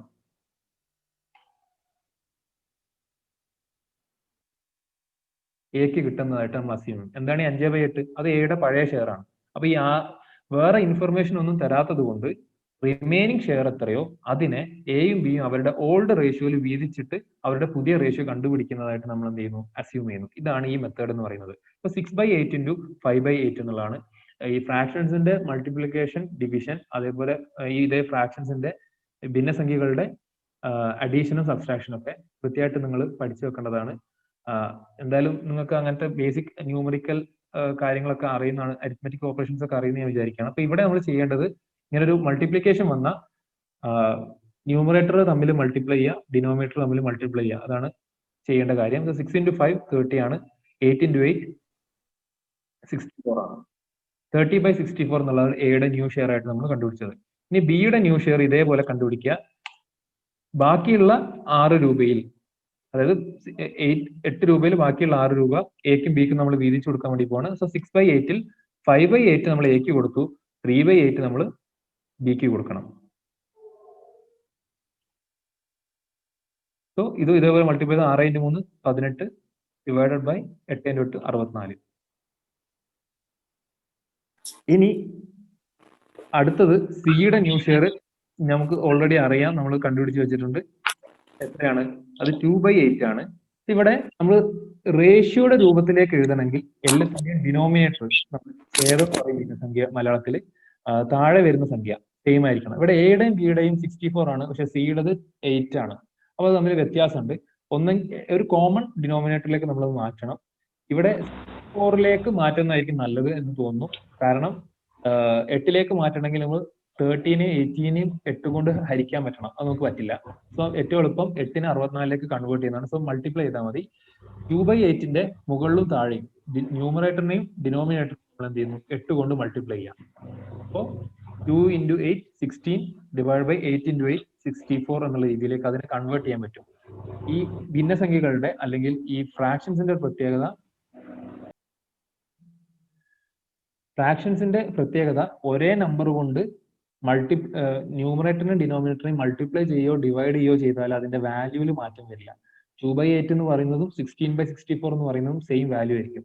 നിങ്ങൾക്ക് നിങ്ങളുടെ കാൽക്കുലേറ്റർ ഒക്കെ ഫോണിൽ കാൽക്കുലേറ്റർ ഉണ്ടെങ്കിൽ ജസ്റ്റ് 2 ഡിവൈഡ് ബൈ 8ഉം 16 ഡിവൈഡ് ബൈ 64ഉം ചെയ്താൽ മതി, സെയിം ആൻസർ ആയിരിക്കും നിങ്ങൾക്ക് കിട്ടുന്നുണ്ടാവുക. അപ്പൊ നമ്മൾ അങ്ങനെ 2/8നെ 16/64ലേക്ക് കൺവേർട്ട് ചെയ്തു. അപ്പൊ ഇതിപ്പോ നമുക്ക് എയുടെയും ബിയുടെയും സിയുടെയും പുതിയ ഷെയർ കിട്ടിയിട്ടുണ്ട്. എയുടെ A:B:C എന്നുള്ള രീതിയിൽ നമുക്ക് എഴുതുമ്പോൾ എക്ക് 30 ആണ്, ബിക്ക് 18 ആണ്, സിക്ക് 16 ആണ്. 30ഉം 18 48, 48ഉം 10 58, 6 64 കൂട്ടി വന്നാലും 64ലേക്ക് എത്തുന്നുണ്ട് എന്നുള്ള ഉറപ്പ് വരുത്തുക. ഒരു കോമൺ ബേസിലേക്ക് ആകുമ്പോൾ മാത്രമേ നമ്മൾ അതിനെ റേഷ്യോ രൂപത്തിലേക്ക് എഴുതാൻ പറ്റുള്ളൂ. ഇങ്ങനെ ഒരു കോണ്ടെക്സ്റ്റിനകത്ത് നമ്മൾ ന്യൂ പ്രോഫിറ്റ് ഷെയറിംഗ് റേഷ്യോ കണ്ടുപിടിക്കുന്ന ഈ രീതിയിലാണ്. എന്താണ് ഈ കോണ്ടെക്സ്റ്റ് എന്നുള്ളത് കൃത്യമായിട്ട് മനസ്സിലാക്കുക. പലതരത്തിലുള്ള കോണ്ടെക്സ്റ്റുകളുണ്ട്. ഈ കോണ്ടെക്സ്റ്റ് എന്താണെന്നുള്ളത് മനസ്സിലാക്കുക. എയുടെയും ബിയുടെയും ഓൾഡ് റേഷ്യോ ക്വസ്റ്റ്യനിൽ തരുന്നു, സിയുടെ ന്യൂ ഷെയർ ക്വസ്റ്റ്യനിൽ തരുന്നു, എന്നിട്ട് എയും ബിയും സിയും തമ്മിലുള്ള ന്യൂ പ്രോഫിറ്റ് ഷെയറിംഗ് റേഷ്യോ കണ്ടുപിടിക്കാൻ വേണ്ടി പറയുന്നു. ഈ ഒരു സന്ദർഭത്തിൽ സിയുടെ ന്യൂ ഷെയറിൽ നിന്നും നമ്മൾ ബാക്കി വരുന്ന പ്രോഫിറ്റ് എത്രയാണ് കണ്ടുപിടിക്കുന്നു. സോ റിമൈനിങ് പ്രോഫിറ്റ് കണ്ടുപിടിക്കുന്നു. ഈ റിമൈനിങ് പ്രോഫിറ്റിനെ എയുടെയും ബിയുടെയും ഓൾഡ് റേഷ്യോയിൽ വീതിച്ച് എടുക്കുന്നു. അങ്ങനെ മൂന്നാളുടെയും റേഷ്യോ കണ്ടുപിടിക്കുന്നു. ഓക്കെ, ഇതാണ് ഈ ഒരു മെത്തേഡ്. ഈ ഒരു മെത്തേഡിൽ നമ്മൾ ഉപയോഗിച്ചിട്ടുള്ള സാക്രിഫൈസിങ് റേഷ്യോ എത്രയാന്നുള്ളത് വേറൊരു ചോദ്യം ചോദിക്കുകയാണെങ്കിൽ അതെങ്ങനെ കണ്ടെത്താന്നുള്ളത് കൂടി പറയുകയാണ്. ഇവിടുത്തെ സാക്രിഫൈസിങ് റേഷ്യോ കണ്ടുപിടിക്കാൻ എന്ന് പറഞ്ഞാൽ ഈ റേഷ്യോ ഉണ്ടാവുക എയും ബിയും തമ്മിൽ മാത്രമാണ്. കാരണം എയും ബിയും മാത്രമാണ് സാക്രിഫൈസ് ചെയ്യുന്നത്. അവരുടെ പ്രോഫിറ്റ് വിട്ടുകൊടുക്കുകയാണ്. ഇപ്പൊ നിങ്ങൾക്ക് കണ്ടാൽ തന്നെ അറിയാം, 8 രൂപ പ്രോഫിറ്റ് 5 രൂപ എക്ക് പണ്ട് കിട്ടുമായിരുന്നു. ഇപ്പോ 64 രൂപയിൽ 30 രൂപയെ കിട്ടത്തുള്ളൂ. 64 രൂപയിൽ 30 കിട്ടുള്ളൂ എന്ന് പറഞ്ഞാൽ പണ്ട് കിട്ടുന്ന 8ൽ 5 എന്ന് പറയുന്നതിനേക്കാളും കുറവാണ്. 8 രൂപയിൽ 5 എന്ന് പറയുമ്പോൾ നമ്മൾ അത് 64ലേക്ക് കൺവേർട്ട് ചെയ്താൽ 8 8 64 അപ്പോൾ 5നെ 8 കൊണ്ട് മൾട്ടിപ്ലൈ ചെയ്താൽ 40 വരും. അപ്പൊ പണ്ട് 64 രൂപ ബിസിനസിന് ലാഭം ഉണ്ടായാൽ അതിൽ 40 രൂപയും എക്ക് കിട്ടുമായിരുന്നു. പക്ഷെ പുതിയ രീതിയിൽ അത് 30 മാത്രമാണ്. പണ്ട് ബിക്ക് 64 രൂപ പ്രോഫിറ്റ് ഉള്ള സമയത്ത് 24 രൂപ ലാഭം കിട്ടുമായിരുന്നു. പക്ഷെ ഇതിപ്പോ 18 ആയിട്ട് കുറഞ്ഞു.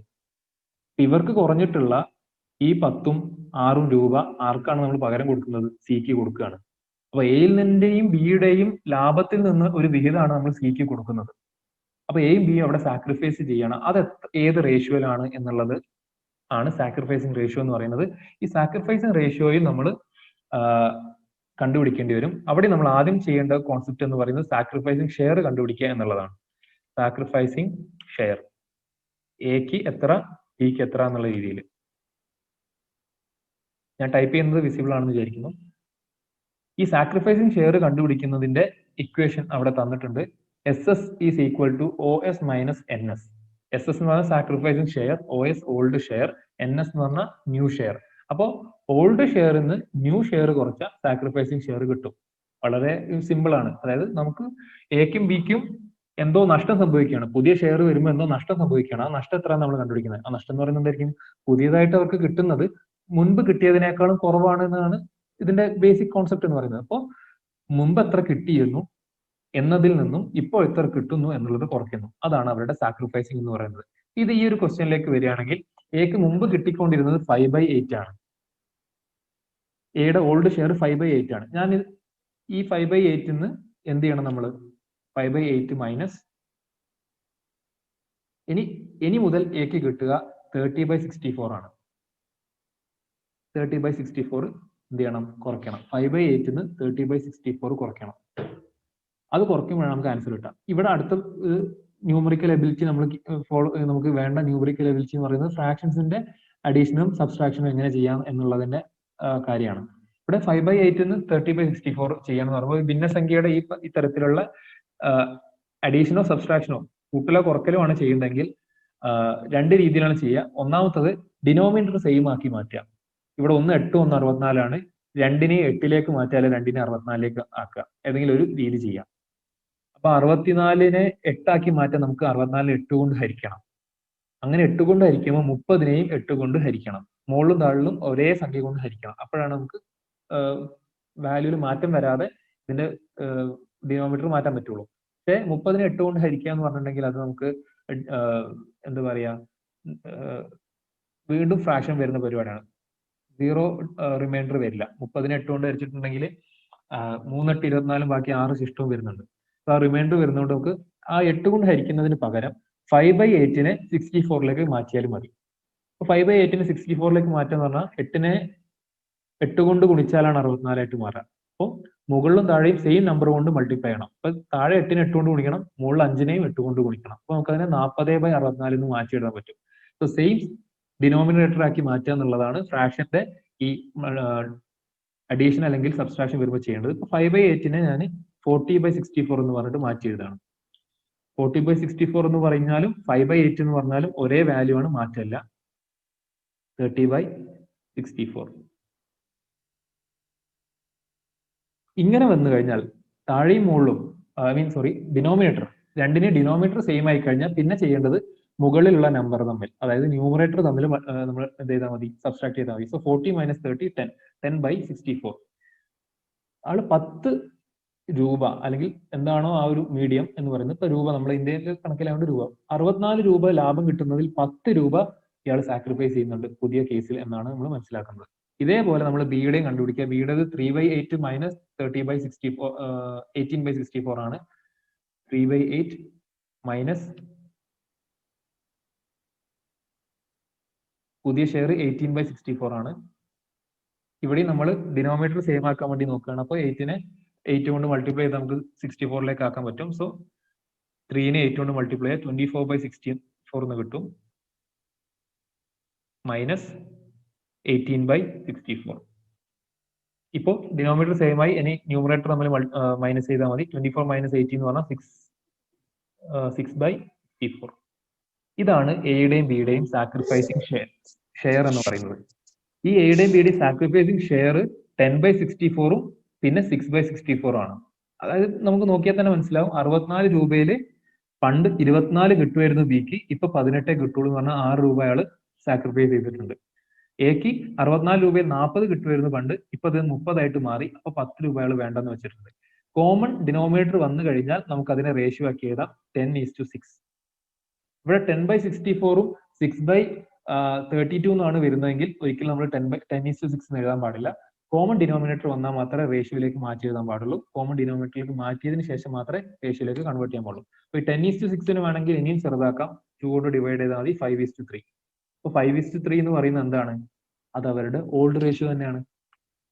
ക്വസ്റ്റ്യന്റെ തുടക്കത്തിൽ പറഞ്ഞ കാര്യം, A/B = 5:3. അവരുടെ ഓൾഡ് റേഷ്യോ 5:3 ആണ്. നമ്മൾ കണ്ടുപിടിച്ച് വന്നപ്പോൾ അവരുടെ സാക്രിഫൈസിങ് റേഷ്യോ അതും 5:3 എന്ന് തന്നെ കിട്ടി. ഇതിന്റെ അർത്ഥം ഇങ്ങനെ ഒരു കോണ്ടെക്സ്റ്റ് വന്നു കഴിഞ്ഞാൽ ഇനി നമ്മൾ എളുപ്പമാർഗത്തിലേക്ക് വരികയാണ്. ഇത്രയും ചെയ്തത് ഇതാണ് അതിന്റെ റൂട്ട്, ഇങ്ങനെയാണ് ഇത് ഡിറൈവ് ചെയ്യാന്ന് മനസ്സിലാക്കാൻ വേണ്ടിയിട്ടാണ്. ഈ ഒരു പർട്ടിക്കുലർ കോണ്ടെക്സ്റ്റിൽ, അതായത് ഓൾഡ് റേഷ്യോ തരുന്നു, സിയുടെ പുതിയ റേഷ്യോ തരുന്നു, ഈ ഇൻഫർമേഷൻ മാത്രമേ ഉള്ളൂ. എന്നിട്ട് പുതിയ ന്യൂ പ്രോഫിറ്റ് ഷെയറിംഗ് റേഷ്യോയും സാക്രിഫൈസിംഗ് റേഷ്യോയും കണ്ടുപിടിക്കാനുള്ള രീതിയിൽ ഒരു ചോദ്യം വന്നു കഴിഞ്ഞാൽ അവിടെ സാക്രിഫൈസിംഗ് റേഷ്യോ ഓൾഡ് റേഷ്യോ തന്നെ ആയിരിക്കും, 5:3 തന്നെ ആയിരിക്കും. ഇതിന് ഏറ്റവും നിങ്ങൾക്ക് മനസ്സിലാക്കാൻ ഓൾറെഡി ചില ആളുകൾക്ക് മനസ്സിലായിട്ടുണ്ടാവും എന്തുകൊണ്ടാണ് 5:3 വന്നതെന്ന് വെച്ചാൽ, ഇവിടെ നമ്മൾ ന്യൂ ഷെയറും കണ്ടുപിടിക്കുന്നത്, എയുടെയും ബിയുടെയും ന്യൂ ഷെയർ കണ്ടുപിടിച്ചപ്പോൾ ആ 5/8ഉം 3/8ഉം ആണ് എടുത്തിട്ടുള്ളത്. 5:3 എന്നുള്ള റേഷ്യോയിലാണ് നമ്മൾ റിമൈനിങ് പ്രോഫിറ്റിന് എന്ത് ചെയ്തിട്ടുള്ളത്, വീതിച്ചെടുത്തിട്ടുള്ളത്. അതുകൊണ്ട് തന്നെയാണ് ഈ സാക്രിഫൈസിംഗ് റേഷ്യോയും എന്തായിട്ട് മാറിയത്, ഓൾഡ് റേഷ്യോ തന്നെ ആയിട്ട് മാറിയത്. അപ്പോൾ ഇവരുടെ സാക്രിഫൈസിംഗ് ഷെയർ 10/64ഉം 6/64ഉം ആണ്. ഇവരുടെ റേഷ്യോ നമ്മൾ 10:6 അഥവാ 5:3 ആണ്. ഈ സാക്രിഫൈസിംഗ് ഷെയർ കിട്ടിക്കഴിഞ്ഞാൽ നിങ്ങൾ ജസ്റ്റ് സിയുടെ ഷെയർ ന്യൂ ഷെയർ ഇവിടുന്ന് കണ്ടുപിടിക്കാൻ പറ്റും. സിയുടെ ന്യൂ ഷെയർ എന്ന് പറയുന്നത് എന്താണ്, എയും ബിയും വേണ്ടെന്ന് വെക്കുന്നതാണ് സിക്ക് കിട്ടുന്നത്. എ വേണ്ടെന്ന് വെക്കുന്നത് 10/64 ആണ്, ബി വേണ്ടെന്ന് വെക്കുന്നത് 6/64 ആണ്. അത് രണ്ടും ആർക്കാണ് കിട്ടുന്നത്, സിക്കാണ് കിട്ടുന്നത്. സോ 10/64 + 6/64. ഡിനോമിനേറ്റർ ഇവിടെ സെയിം ആണ്. അപ്പം മുകളിൽ ന്യൂമറേറ്റർ നമ്മൾ ആഡ് ചെയ്താൽ മതി. 10ഉം 6ഉം കൂട്ടിയാൽ 16/64. അതാണ് സിയുടെ ന്യൂ ഷെയർ. ഇത് തന്നെയാണ് നമ്മൾ മുകളിൽ കണ്ടുപിടിച്ചിട്ടുള്ളത്. സിയുടെ ന്യൂ ഷെയർ 2/8 അഥവാ 16/64. ഇതാണ് ഒരു മെത്തേഡ്. ഒരു എന്താ പറയാ, ചോദിക്കാൻ സാധ്യതയുള്ള ഒരു ചോദ്യം. എങ്ങനെ ഈ ന്യൂ റേഷ്യോ അല്ലെങ്കിൽ സാക്രിഫൈസിംഗ് റേഷ്യോ കണ്ടുപിടിക്കാം? ഈ ഒരു കോണ്ടെക്സ്റ്റിൽ എളുപ്പം നിങ്ങളെ സമയം നിങ്ങൾക്ക് ലാഭിക്കാൻ വേണ്ടിയിട്ട് മനസ്സിലാക്കുക. ഇത്തരത്തിൽ ഓൾഡ് റേഷ്യോ മാത്രം തരുന്നു, എങ്ങനെ സാക്രിഫൈസ് ചെയ്യുന്നു എന്നുള്ളതിനെ പറ്റി, നമ്മുടെ ഓൾഡ് പാർട്ട്നേഴ്സ് എങ്ങനെ സാക്രിഫൈസ് ചെയ്യുന്നു എന്നതിനെ പറ്റി വേറെ യാതൊരു തരത്തിലുള്ള ഇൻഫർമേഷൻ തന്നിട്ടില്ലെങ്കിൽ അവരവരുടെ ഓൾഡ് റേഷ്യോയിൽ തന്നെ സാക്രിഫൈസ് ചെയ്യുന്നതായിട്ട് നമ്മൾ അസ്യൂം ചെയ്തിട്ടാണ് കണക്ക് ചെയ്യുക. അതുകൊണ്ട് നേരിട്ട് സാക്രിഫൈസിംഗ് റേഷ്യോയുടെ ചോദ്യം അവിടെ വന്നാൽ നമുക്ക് നേരിട്ട് എഴുതാം, അവരുടെ ഓൾഡ് റേഷ്യോ തന്നെയായിരിക്കും സാക്രിഫൈസിംഗ് റേഷ്യോ എന്നുള്ളത്. ഓക്കെ, ഇനി ഇതിന് വേറെയും തരത്തിലുള്ള ചോദ്യങ്ങൾ ചോദിക്കാൻ സാധ്യതയുണ്ട്. അങ്ങനെ ഈ ന്യൂ റേഷ്യോ അതേപോലെ സാക്രിഫൈസ് റേഷ്യോ ഒക്കെ ഏതൊക്കെ തരത്തിൽ കണ്ടുപിടിക്കാം, ഏതൊക്കെ തരത്തിലുള്ള ചോദ്യങ്ങൾ വന്നാൽ എങ്ങനെ കണ്ടുപിടിക്കാം എന്നുള്ളതൊക്കെ നമ്മൾ മനസ്സിലാക്കി വെക്കണം. അതിന് ഏറ്റവും വേണ്ടത് കോൺസെപ്റ്റ് മനസ്സിലാക്കലാണ്. ഇപ്പൊ ഈ ഒരു ചോദ്യത്തിൽ തന്നെ കുറെ കോൺസെപ്റ്റുകൾ ഞാൻ പറഞ്ഞിരുന്നു. എയും ബിയും വേണ്ടെന്ന് വെക്കുന്നതാണ് സിക്ക് കിട്ടുന്ന പുതിയ ഷെയർ എന്നുള്ളത്. അതൊരു പ്രധാനപ്പെട്ട കോൺസെപ്റ്റ് ആണ്. ചോദ്യത്തിൽ അത്തരത്തിൽ എ ഇത്ര വിട്ടുകൊടുക്കുന്നു, ബി ഇത്ര വിട്ടുകൊടുക്കുന്നു എന്ന് പറഞ്ഞാൽ ഓട്ടോമാറ്റിക്കലി അതാണ് സാക്രിഫൈസിംഗ് റേഷ്യോ എന്ന് നിങ്ങൾക്ക് കണ്ടുപിടിക്കാൻ വേണ്ടി പറ്റണം. അതേപോലെ എയുടെ ഷെയറിൽ നിന്നും ഇത്ര ഭാഗം അവർക്ക് കൊടുക്കുന്നു, എക്ക് ഇതുവരെ കിട്ടിക്കൊണ്ടിരുന്നതിൽ നിന്നും ഇത്ര കൊടുക്കുന്നു, ബിക്ക് ഇതുവരെ കിട്ടിക്കൊണ്ടിരിക്കുന്നതിൽ ഇത്ര കൊടുക്കുന്നു എന്നുള്ള രീതിയിലും ചിലപ്പോൾ ചോദ്യത്തിൽ കാണാം. അവിടെയും നമ്മൾ അത് എത്ര ഭാഗമാണെന്നുള്ളത് മൾട്ടിപ്ലൈ ചെയ്ത് കണ്ടുപിടിച്ചാൽ മതി. അപ്പൊ അതാണ് സാക്രിഫൈസിംഗ് ഷെയർ എന്ന് പറയുന്നത്. അത് കണ്ടുപിടിക്കാൻ പറ്റും. ഇവിടെ ന്യൂ പ്രോഫിറ്റ് ഷെയറിംഗ് റേഷ്യോ കണ്ടുപിടിക്കാനാണെങ്കിൽ new share is equal to old share minus sacrificing share എന്നാണ്. ഫണ്ട് എത്ര കിട്ടിയിരുന്നോ അതിൽ നിന്ന് എത്ര നമ്മൾ വിട്ടുകൊടുത്തു, ബാക്കിയുള്ളതാണ് ന്യൂ ഷെയർ. അപ്പൊ ഈ ഒരു ഇക്വേഷനിൽ നിന്ന് നമുക്ക് സാക്രിഫൈസിംഗ് ഷെയർ കണ്ടുപിടിക്കാൻ വേണ്ടി എന്ത് ചെയ്താൽ മതി, ഓൾഡിൽ നിന്ന് ന്യൂ ഷെയർ കുറച്ചാലും മതി. ഓക്കെ, ന്യൂ പ്രോഫിറ്റ് ഷെയറിംഗ് റേഷ്യോന്റെ പ്രധാനമായിട്ടും കണ്ടുപിടിക്കാൻ വേണ്ടി വരുമ്പോൾ പ്രധാനമായിട്ടും ഇത്രയും കോണ്ടെക്സ്റ്റുകളാണ് ഉള്ളത്. ഒരു പുതിയ പാർട്ട്ണർക്ക് അയാൾക്ക് കിട്ടുന്ന ഷെയർ എങ്ങനെ കിട്ടുന്നു എന്നുള്ളതിനെ പറ്റി ചോദ്യത്തിൽ പറയുന്നു. ചിലപ്പോൾ എല്ലാ പാർട്ട്നേഴ്സിന്റെ കയ്യിൽ നിന്നും അയാൾ എന്ത് ചെയ്യുന്നുണ്ടാവും, അവരുടെ ഷെയർ അക്വയർ ചെയ്തിട്ടായിരിക്കും ഇയാൾക്ക് ഷെയർ കൊടുക്കുന്നുണ്ടാവുക. ചില സന്ദർഭങ്ങളിൽ ഒരു പാർട്ട്ണർ മാത്രമായിരിക്കും സാക്രിഫൈസ് ചെയ്യുന്നുണ്ടാവുക. അപ്പൊ അയാൾക്ക് മാത്രം എന്ത് കൊടുത്താൽ മതി, ഗുഡ്വിൽ കൊടുത്താൽ മതി. ഈ പുതിയ പാർട്ട്ണർ കൊണ്ടുവരുന്ന മുഴുവൻ തുകയും, ഈ പ്രീമിയം ആയിട്ട് കൊണ്ടുവരുന്ന മുഴുവൻ തുകയും ആ സാക്രിഫൈസ് ചെയ്യുന്ന പാർട്ട്ണറിന് മാത്രം കൊടുത്താൽ മതി. എല്ലാ പാർട്ട്ണറും കൊടുക്കേണ്ട കാര്യമില്ല. അപ്പൊ പ്രീമിയം കൊടുക്കേണ്ടത് ആരാണോ അവരുടെ പ്രോഫിറ്റ്, മുൻപ് കിട്ടിക്കൊണ്ടിരിക്കുന്ന പ്രോഫിറ്റ് സാക്രിഫൈസ് ചെയ്യുന്നത് ആ പാർട്ട്നേഴ്സിന് മാത്രം കൊടുത്താൽ മതി. കാരണം എയും ബിയും സിയും 3 പാർട്ട്നേഴ്സ് ഓൾറെഡി ഉണ്ട്. അതിലേക്കാണ് ഡി വരുന്നത്. ഡിക്ക് കൊടുക്കേണ്ട പുതിയ റേഷ്യോ, പുതിയ ഷെയർ ഓഫ് പ്രോഫിറ്റ് എന്നത് എയും ബിയും തമ്മിൽ എന്ത് ചെയ്യുന്നു, അവരെ കയ്യിൽ നിന്ന് കൊടുക്കുകയാണ്. അവർക്ക് കിട്ടിക്കൊണ്ടിരിക്കുന്നതിൽ അവരെന്ത് ചെയ്യുന്നു, സാക്രിഫൈസ് ചെയ്ത് കൊടുക്കുകയാണെങ്കിൽ ഡി കൊണ്ടുവരുന്ന പ്രീമിയം എക്കും ബിക്കും മാത്രം വീതിച്ചു കൊടുത്താൽ മതി. അവിടെ സിനെ കണക്കിലെടുക്കേണ്ട കാര്യമില്ല. കാരണം സി ഒന്നും സാക്രിഫൈസ് ചെയ്യുന്നില്ല. അപ്പൊ സാക്രിഫൈസ് ചെയ്യുന്നത് ആരോ അവർക്കാണ് നമ്മൾ കോമ്പൻസേഷൻ കൊടുക്കേണ്ടത് എന്നുള്ള ഒരു കോൺസെപ്റ്റ് പഠിച്ചു വെക്കുക. ഇത് അഡ്മിഷന്റെ കാര്യത്തിലും റിട്ടയർമെന്റ് കാര്യത്തിലും ഡെത്തിന്റെ കാര്യത്തിലൊക്കെ നമുക്ക് ഉപയോഗപ്പെടുത്താൻ പറ്റുന്നതാണ്. ആരാണോ സാക്രിഫൈസ് ചെയ്യുന്നത് അവരെയാണ് നമ്മൾ കോമ്പൻസേറ്റ് ചെയ്യേണ്ടത്. ആരാണോ സാക്രിഫൈസ് ചെയ്യുന്നത് അവരെ മറ്റുള്ള ആളുകൾ കോമ്പൻസേറ്റ് ചെയ്യും. അപ്പൊ ഇവിടെ ഒരു പാർട്ട്ണറിന്റെ അടുത്ത് മാത്രം ഈ പുതിയ പാർട്ട്ണർക്ക് ഷെയർ ഓഫ് പ്രോഫിറ്റ് കിട്ടാം, എല്ലാ പാർട്ട്ണറിന്റെ കയ്യിൽ നിന്നും കിട്ടാം. ഇനി അതല്ലെങ്കിൽ പഴയ പാർട്ട്ണറിന്റെ നിലവിലുള്ള ഷെയറിന്റെ ഒരു ഫ്രാക്ഷൻ ഇവർക്ക് കൊടുക്കുന്നതായിട്ടും ചോദ്യത്തിൽ വരാം. പിന്നെ പുതിയ പാർട്ട്ണറിന്റെ ഷെയർ എത്ര എന്നുള്ളത് ഓൾറെഡി ക്വസ്റ്റ്യനിൽ തരാം. അതാണ് നമ്മൾ ഇപ്പൊ ചെയ്ത് നോക്കിയിട്ടുള്ള പ്രോബ്ലം. വേറൊരു പ്രോബ്ലം, ഒന്നിലധികം പാർട്ട്നേഴ്സിനെ ഒന്നിച്ച് അഡ്മിറ്റ് ചെയ്യുന്ന കേസും ഉണ്ടാവാം. എയും ബിയും ഓൾറെഡി ഉണ്ട്, സിനെയും ഡിനെയും അഡ്മിറ്റ് ചെയ്യുന്നു. അപ്പൊ എങ്ങനെയായിരിക്കും കാൽക്കുലേറ്റ് ചെയ്യാം? ഇപ്പൊ ഒരാൾ അഡ്മിറ്റ് ചെയ്യുമ്പോൾ എങ്ങനെയാണോ അതേപോലെ തന്നെയാണ് മറ്റൊരാൾ അഡ്മിറ്റ് ചെയ്യുന്ന കേസ്. രണ്ടാൾക്കാർ ഒരുമിച്ച് അഡ്മിറ്റ് ചെയ്താലും ഒരുമിച്ച് കണ്ടുപിടിക്കണം എന്ന് മാത്രമേ ഉള്ളൂ.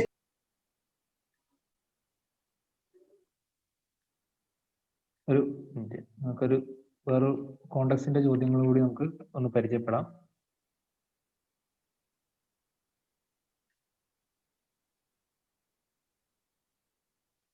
ഓക്കെ, ഈ സ്ക്രീൻ വിസിബിൾ ആണെന്ന് വിചാരിക്കുന്നു. ഇത് വേറൊരു ടൈപ്പ് കോണ്ടെക്സ്റ്റ് ആണ്. ഇവിടെ A and B are partners in a firm who share profits and losses equally. They admitted C on the following terms. C should bring 12,000 as capital and 8,000 as goodwill. New profit sharing ratio of A, B and C will be 2:1:2. Respectively. A and B will share the good will in which of the following ratios? ഇതാണ് ചോദ്യം.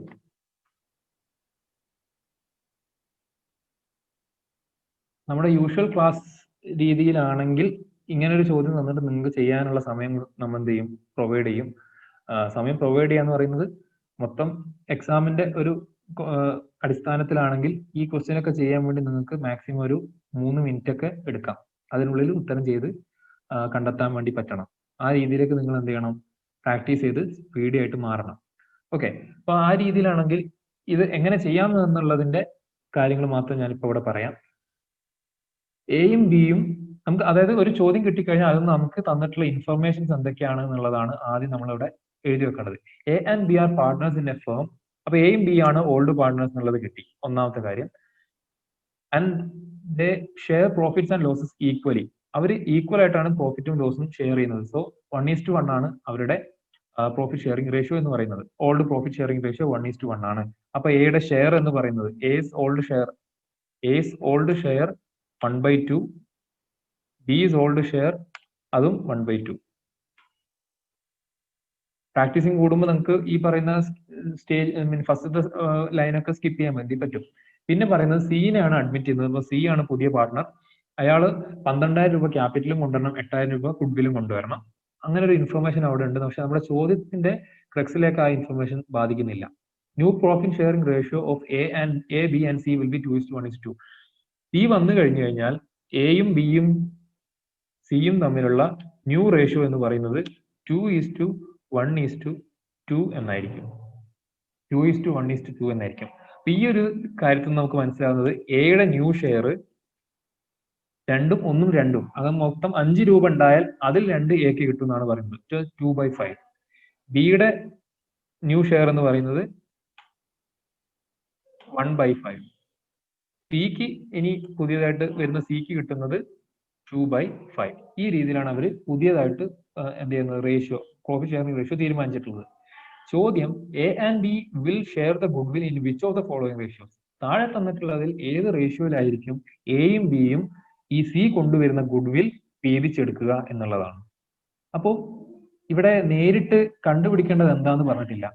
നമുക്ക് മനസ്സിലാക്കി എടുക്കാൻ പറ്റും sacrificing ratio ആണ് കണ്ടുപിടിക്കേണ്ടതെന്നുള്ളത്. കാരണം എന്താ, ഗുഡ് വിൽ ഷെയർ ചെയ്യുന്നത് ഓൾഡ് പാർട്ട്നേഴ്സ് അല്ലെങ്കിൽ sacrificing partners goodwill share ചെയ്യുന്നത് സാക്രിഫൈസിങ് റേഷ്യോയിലായിരിക്കും. അപ്പം ക്വസ്റ്റ്യനിൽ നമ്മൾ കണ്ടുപിടിക്കേണ്ടത് സാക്രിഫൈസിങ് റേഷ്യോ ആണെന്ന് മനസ്സിലാക്കുക. സാക്രിഫൈസിങ് റേഷ്യോ ആണ് നമ്മൾ കണ്ടുപിടിക്കേണ്ടത്.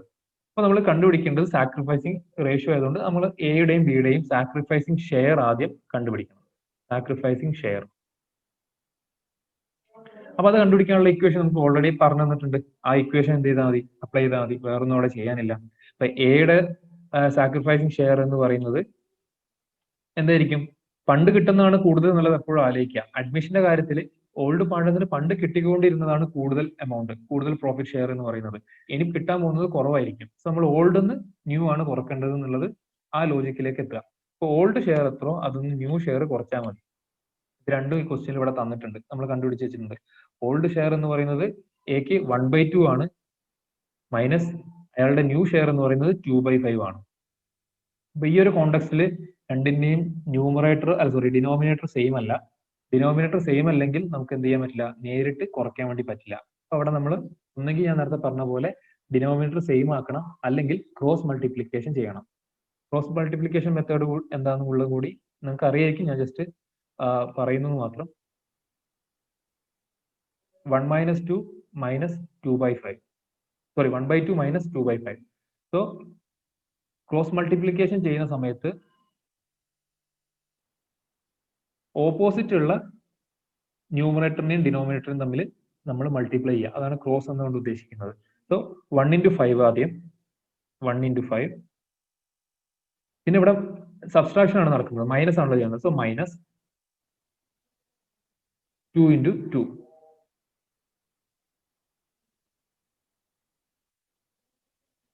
ഇതാണ് ന്യൂമറേറ്റർ പോയിന്റിൽ വരിക. ഹോൾ ഡിവൈഡഡ് ബൈ താഴത്തെ ഡിനോമിനേറ്റർ നമ്മൾ മൾട്ടിപ്ലൈ ചെയ്യുക, 2/5.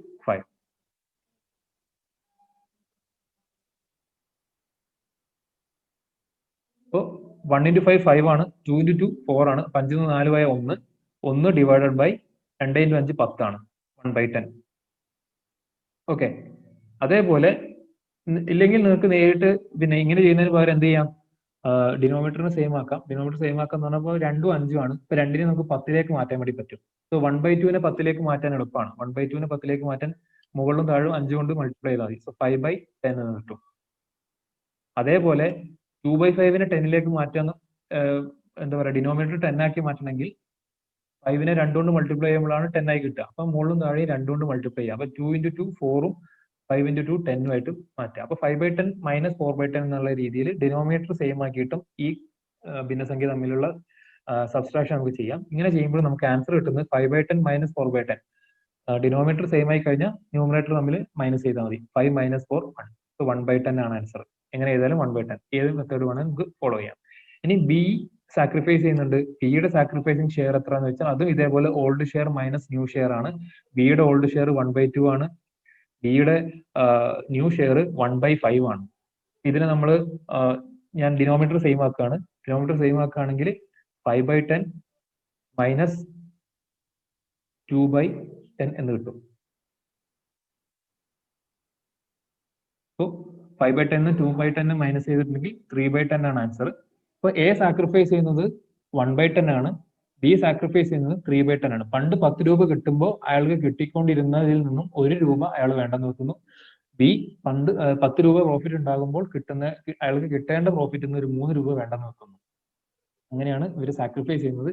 അപ്പോൾ 1/10 ആൻഡ് 3/10 എന്ന് പറയുമ്പോൾ രണ്ടിന്റെ ഡിനോമിനേറ്റർ സെയിം ആണ്, 10 തന്നെയാണ്. അപ്പൊ നമുക്ക് ഇതിനെ എന്ത് ചെയ്യാം, ഒരു റേഷ്യോ രൂപത്തിലേക്ക് മാറ്റി എഴുതാം. എയും ബിയും തമ്മിലുള്ള സാക്രിഫൈസിങ് റേഷ്യോ എന്ന് പറയുന്നത് 1:3 ആയിരിക്കും.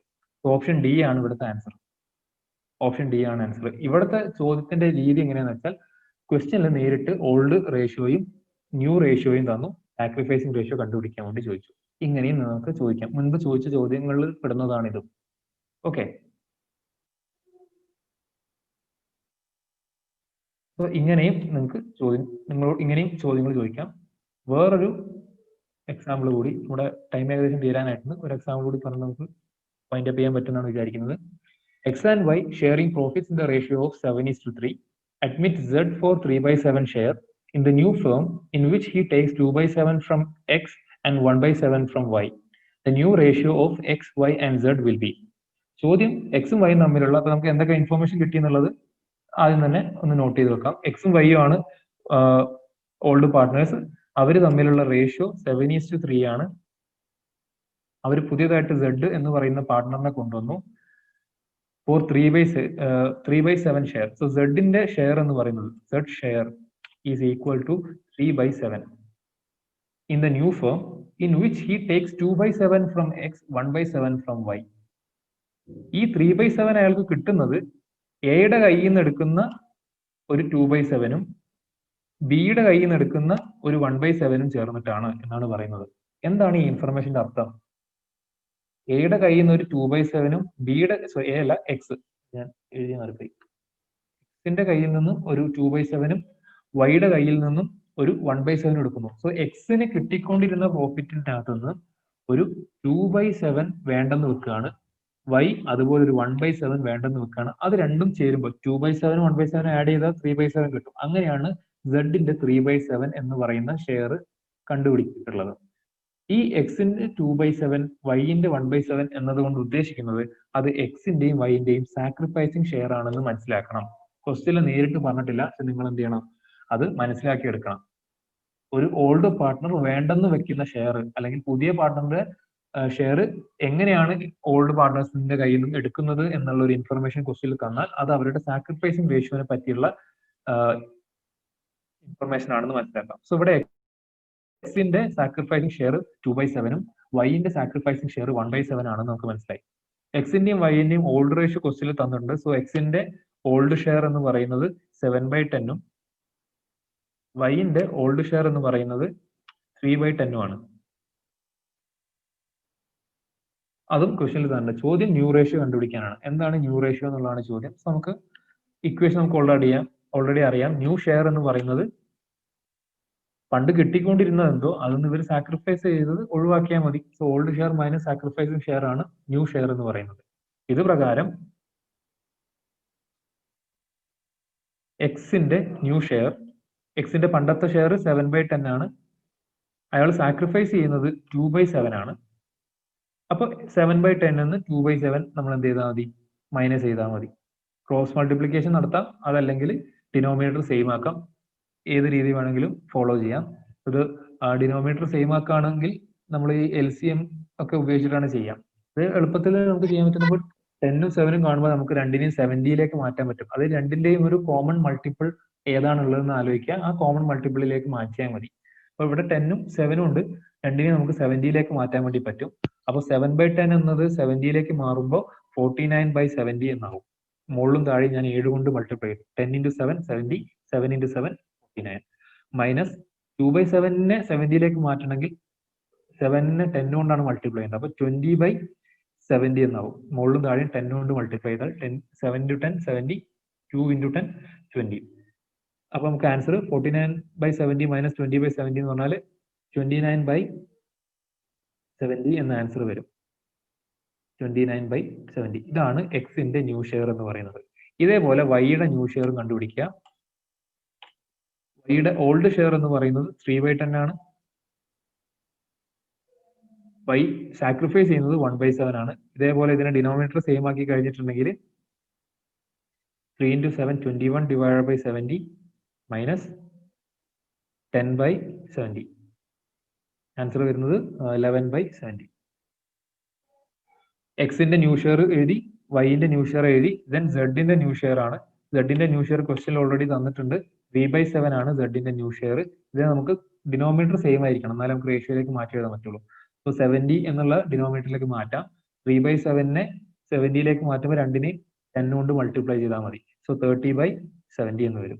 ഇത് പ്രകാരം ഇപ്പൊ 70 70 70 എല്ലാത്തിനും ഡിനോമിനേറ്റർ സെയിം ആണ്. എക്സും വൈയും സെഡും തമ്മിലുള്ള ന്യൂ റേഷ്യോ, അതാണ് ചോദ്യത്തിലുള്ളത്. അതെന്ന് പറയുന്നത് 29:11:30 എന്നാണ്. ആൻസർ വരുന്നത് ഡി ആണ്, 29:11:30. ഇത് മുൻപ് ചോദിച്ചിട്ടുള്ള ഒരു പ്രീവിയസ് ക്വസ്റ്റ്യൻ പേപ്പറിൽ എടുത്തിട്ടുള്ള ചോദ്യമാണ്, ഒരു മോഡൽ ചോദ്യമാണ്. ഇങ്ങനെ ചോദ്യം ചോദിക്കാം.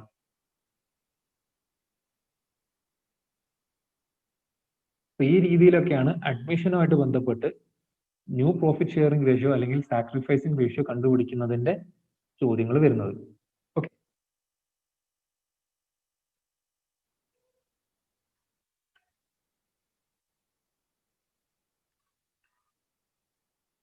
ഈ ഒരു തൊട്ട് മുന്നത്തെ ചോദ്യത്തിനകത്ത് അവിടെ 8000 രൂപ പിന്നെ ഗുഡ്വിൽ ആയിട്ട് കൊണ്ടുവരുന്നുണ്ട് എന്ന് പറയുന്നുണ്ട്. നമ്മൾ അത് പ്രകാരം സാക്രിഫൈസിംഗ് റേഷ്യോ ക്വസ്റ്റ്യനിൽ ചോദിച്ചത് സാക്രിഫൈസിംഗ് റേഷ്യോ ആണ്. ആ സാക്രിഫൈസിംഗ് റേഷ്യോ നമ്മൾ കണ്ടുപിടിച്ചിരുന്നു. സാക്രിഫൈസിംഗ് റേഷ്യോ എന്ന് പറയുന്നത് എയും ബിയും ആണല്ലോ ഇവിടുത്തെ പാർട്ട്നേഴ്സ്, ഓൾഡ് പാർട്ട്നേഴ്സ്. എയും ബിയും തമ്മിലുള്ള സാക്രിഫൈസിംഗ് റേഷ്യോ നമ്മൾ കണ്ടുപിടിച്ച പ്രകാരം 1:3 ആണ്. സി കൊണ്ടുവരുന്ന ഗുഡ്വിൽ, സീസ് ഷെയർ ഓഫ് ഗുഡ്വിൽ അല്ലെങ്കിൽ പ്രീമിയം, ഷെയർ ഓഫ് ഗുഡ്വിൽ അല്ലെങ്കിൽ പ്രീമിയം എന്ന് പറയും. പ്രീമിയം അത് എത്രയാണെന്ന് ക്വസ്റ്റ്യനിൽ പറഞ്ഞിട്ടുണ്ട്, 8000 രൂപയാണ്. ഈ 8000 എങ്ങനെയാ വീതിക്കുന്നത് എന്നുള്ളത് കൂടി നോക്കാം. ഈ 8000 രൂപ കൊണ്ടുവന്നത് എന്തിനു വേണ്ടിയിട്ടാണ്? ഫേമിന്റെ പ്രോഫിറ്റ് അല്ലെങ്കിൽ ലോസ് ഷെയർ ചെയ്യാനുള്ള റൈറ്റ് അക്വയർ ചെയ്യാൻ വേണ്ടിയിട്ടാണ്.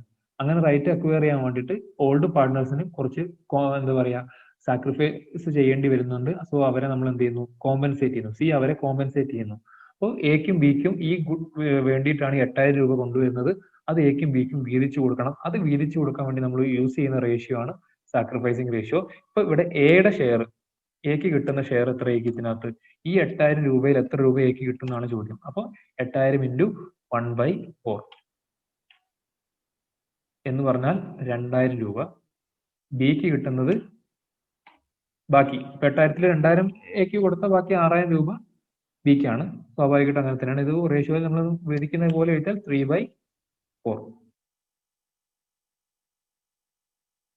6000 രൂപ. നെറ്റിന്റെ എക്സാം എടുക്കുന്ന സമയത്ത് ഇതൊക്കെ വഴിവഴിയായിട്ട് എഴുതി പോകാൻ നിൽക്കരുത്. നമുക്ക് നമ്മുടെ മനസ്സിൽ തന്നെ ഇതിന്റെ കാൽക്കുലേഷൻ നടത്തിയിട്ട് ആൻസറിലേക്ക് ചെല്ലാവുന്നതാണ്.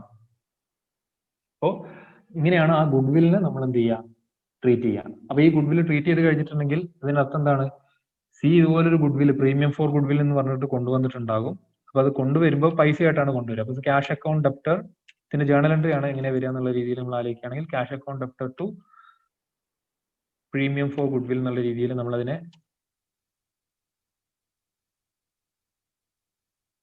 റെക്കോർഡ് ചെയ്യും. ഇയാൾ ക്യാഷ് കൊണ്ടുവരുമ്പോൾ 8000 രൂപ കൊണ്ടുവരുന്ന സമയത്ത് ദെൻ ഇത് ഇനി ആർക്ക് കൊടുക്കണം? എക്കും ബിക്കും വീതിച്ചു കൊടുക്കണം. വീതിച്ചു കൊടുക്കുമ്പോൾ ഈ പ്രീമിയം ഫോർ ഗുഡ് വിൽ എന്ന് പറയുന്ന ഒരു നോമിനൽ അക്കൗണ്ട് ആണ്. ഈ ഒരു പർട്ടിക്കുലർ പർപ്പസിന് വേണ്ടി മാത്രം നമ്മൾ ക്രിയേറ്റ് ചെയ്യുന്ന അക്കൗണ്ട് ആണ്. ആ പർപ്പസ് മീറ്റ് ചെയ്ത് കഴിഞ്ഞാൽ ആ അക്കൗണ്ട് എന്താവും? ക്ലോസ് ചെയ്ത് പോകും. അപ്പോൾ ക്രെഡിറ്റ് ചെയ്തൊരു അക്കൗണ്ട് ക്ലോസ് ചെയ്യാൻ നമ്മൾ ഡെബിറ്റ് ആണ് ചെയ്യുക. ഡെബിറ്റ് ചെയ്തൊരു നോമിനൽ അക്കൗണ്ട് ഒക്കെ ആണെങ്കിൽ അതിനെ ക്ലോസ് ചെയ്യാൻ വേണ്ടി ക്രെഡിറ്റ് ചെയ്യണം. ഓപ്പോസിറ്റ് ചെയ്യണം, സെയിം എമൗണ്ട് കൊണ്ട്. അങ്ങനെയാണ് അത് ക്ലോസ് ചെയ്യാം. ഇവിടെ നമ്മൾ പ്രീമിയം ഓഫ് ഗുഡ് വിൽ എന്ന് പറയുന്നത് ഈ ഒരു പർട്ടിക്കുലർ പർപ്പസിന് വേണ്ടി മാത്രം കൊണ്ടുവന്നതാണ്. നമ്മൾ അതിനെ ഇവർക്ക് വീതിച്ചു കൊടുത്തതോടുകൂടി അത് ക്യാൻസൽ ആയി പോകും. അപ്പൊ എയുടെ ക്യാപിറ്റൽ അക്കൗണ്ടിലേക്കും ബിയുടെ ക്യാപിറ്റൽ അക്കൗണ്ടിലേക്കുമാണ് നമ്മൾ എന്ത് ചെയ്യാം? ആ എമൗണ്ട് കൊടുക്കും. നമ്മൾ കാൽക്കുലേറ്റ് ചെയ്ത് വെച്ച പ്രകാരം മൊത്തം പ്രീമിയം ആയിട്ട് കൊണ്ടുവന്നത് 8000 രൂപയാണ്. അതിൽ എക്ക് കിട്ടുന്നത് 2000 രൂപയാണ്. അയാളുടെ ക്യാപിറ്റൽ അക്കൗണ്ടിന്റെ ക്രെഡിറ്റ് സൈഡിലേക്ക് ഈ 2000 രൂപ പോകും. അതേപോലെ ബിയുടെ ക്യാപിറ്റൽ അക്കൗണ്ടിന്റെ ക്രെഡിറ്റ് സൈഡിലേക്ക് ഈ 6000 രൂപയും പോകും. ഇങ്ങനെയാണ് നമ്മളത് വീതിച്ചു കൊടുക്കുക. ഓക്കെ, അപ്പോ ഇത്രയും കാര്യങ്ങളാണ് ഞാൻ ഇന്ന് ഡിസ്കസ് ചെയ്യാൻ വേണ്ടി വിചാരിച്ചിട്ടുള്ളത്. ഇനി നിങ്ങൾക്ക് നമ്മുടെ ക്ലാസ്സിന്റെ ഒരു രീതിയിൽ നമ്മൾ ഇങ്ങനെ ക്ലാസ് എടുക്കുന്ന സമയത്ത് എപ്പോഴൊക്കെ നിങ്ങൾക്ക് ഡൗട്ട് വരികയാണെങ്കിലും ജസ്റ്റ് എന്താ പറയുക, അൺമ്യൂട്ട് ചെയ്ത് ക്വസ്റ്റ്യൻ ഡൗട്ട് എന്ന് വെച്ചാൽ അത് റേസ് ചെയ്യാം. അതല്ലെങ്കിൽ ചാറ്റിൽ അത് രേഖപ്പെടുത്താം. അപ്പം നമ്മളത് കാണുന്ന വർക്ക് എന്ത് ചെയ്യും? അതിന്റെ ആൻസർ ഡൗട്ട് ക്ലാരിഫൈ ചെയ്യാൻ വേണ്ടി പോകും. അതേപോലെ ഇങ്ങനത്തെ പ്രോബ്ലംസ് ഒക്കെ വർക്ക്ഔട്ട് ചെയ്യാനുള്ള സമയം തരും. നിങ്ങളത് വർക്ക്ഔട്ട് ചെയ്തിട്ട് മനസ്സിലാക്കാൻ വേണ്ടി ശ്രമിക്കുകയും ചെയ്യാം. അപ്പോൾ ഈ ഒരു സെഷന്റെ എൻഡിൽ നിങ്ങൾക്ക് എന്തെങ്കിലും ഡൗട്ട്സ് ഉണ്ടെങ്കിൽ നിങ്ങൾക്ക് ചോദിക്കാം. ഫൈൻ. വേറെ ഡൗട്ട്സ് ഒന്നും നിങ്ങൾക്ക് ഇല്ല എങ്കിൽ നമുക്ക് എന്ത് ചെയ്യാം? സെഷൻ വൈൻഡപ്പ് ചെയ്യാം. മറ്റു കാര്യങ്ങളൊന്നും ഇല്ലെങ്കിൽ നമുക്ക് വൈൻഡപ്പ് ചെയ്യാം. Thank you. ഇത്രയും നേരം ഇങ്ങനെ ഉണ്ടായിരുന്ന കുറച്ച് ആളുകൾ അതിൻ്റെ ഇടയിൽ മിസ്സായിട്ടുണ്ട്. എന്നാലും ഇത്രയും നേരം ഇരുന്നിട്ടുണ്ട് എല്ലാവരും. അതിൽ ഭയങ്കര ഹാപ്പിയാണ്. പറഞ്ഞ കാര്യങ്ങളൊക്കെ നിങ്ങൾക്ക് കൃത്യമായിട്ട് മനസ്സിലാക്കി തരാൻ വേണ്ടിയിട്ട് പറ്റിയിരുന്നു വിചാരിക്കുന്നു. And hope to meet you soon. നമ്മുടെ ഒഫീഷ്യൽ ക്ലാസ്സിൽ നിങ്ങൾ ജോയിൻ ചെയ്യുന്നു വിചാരിക്കുന്നു. Thank you. Good night.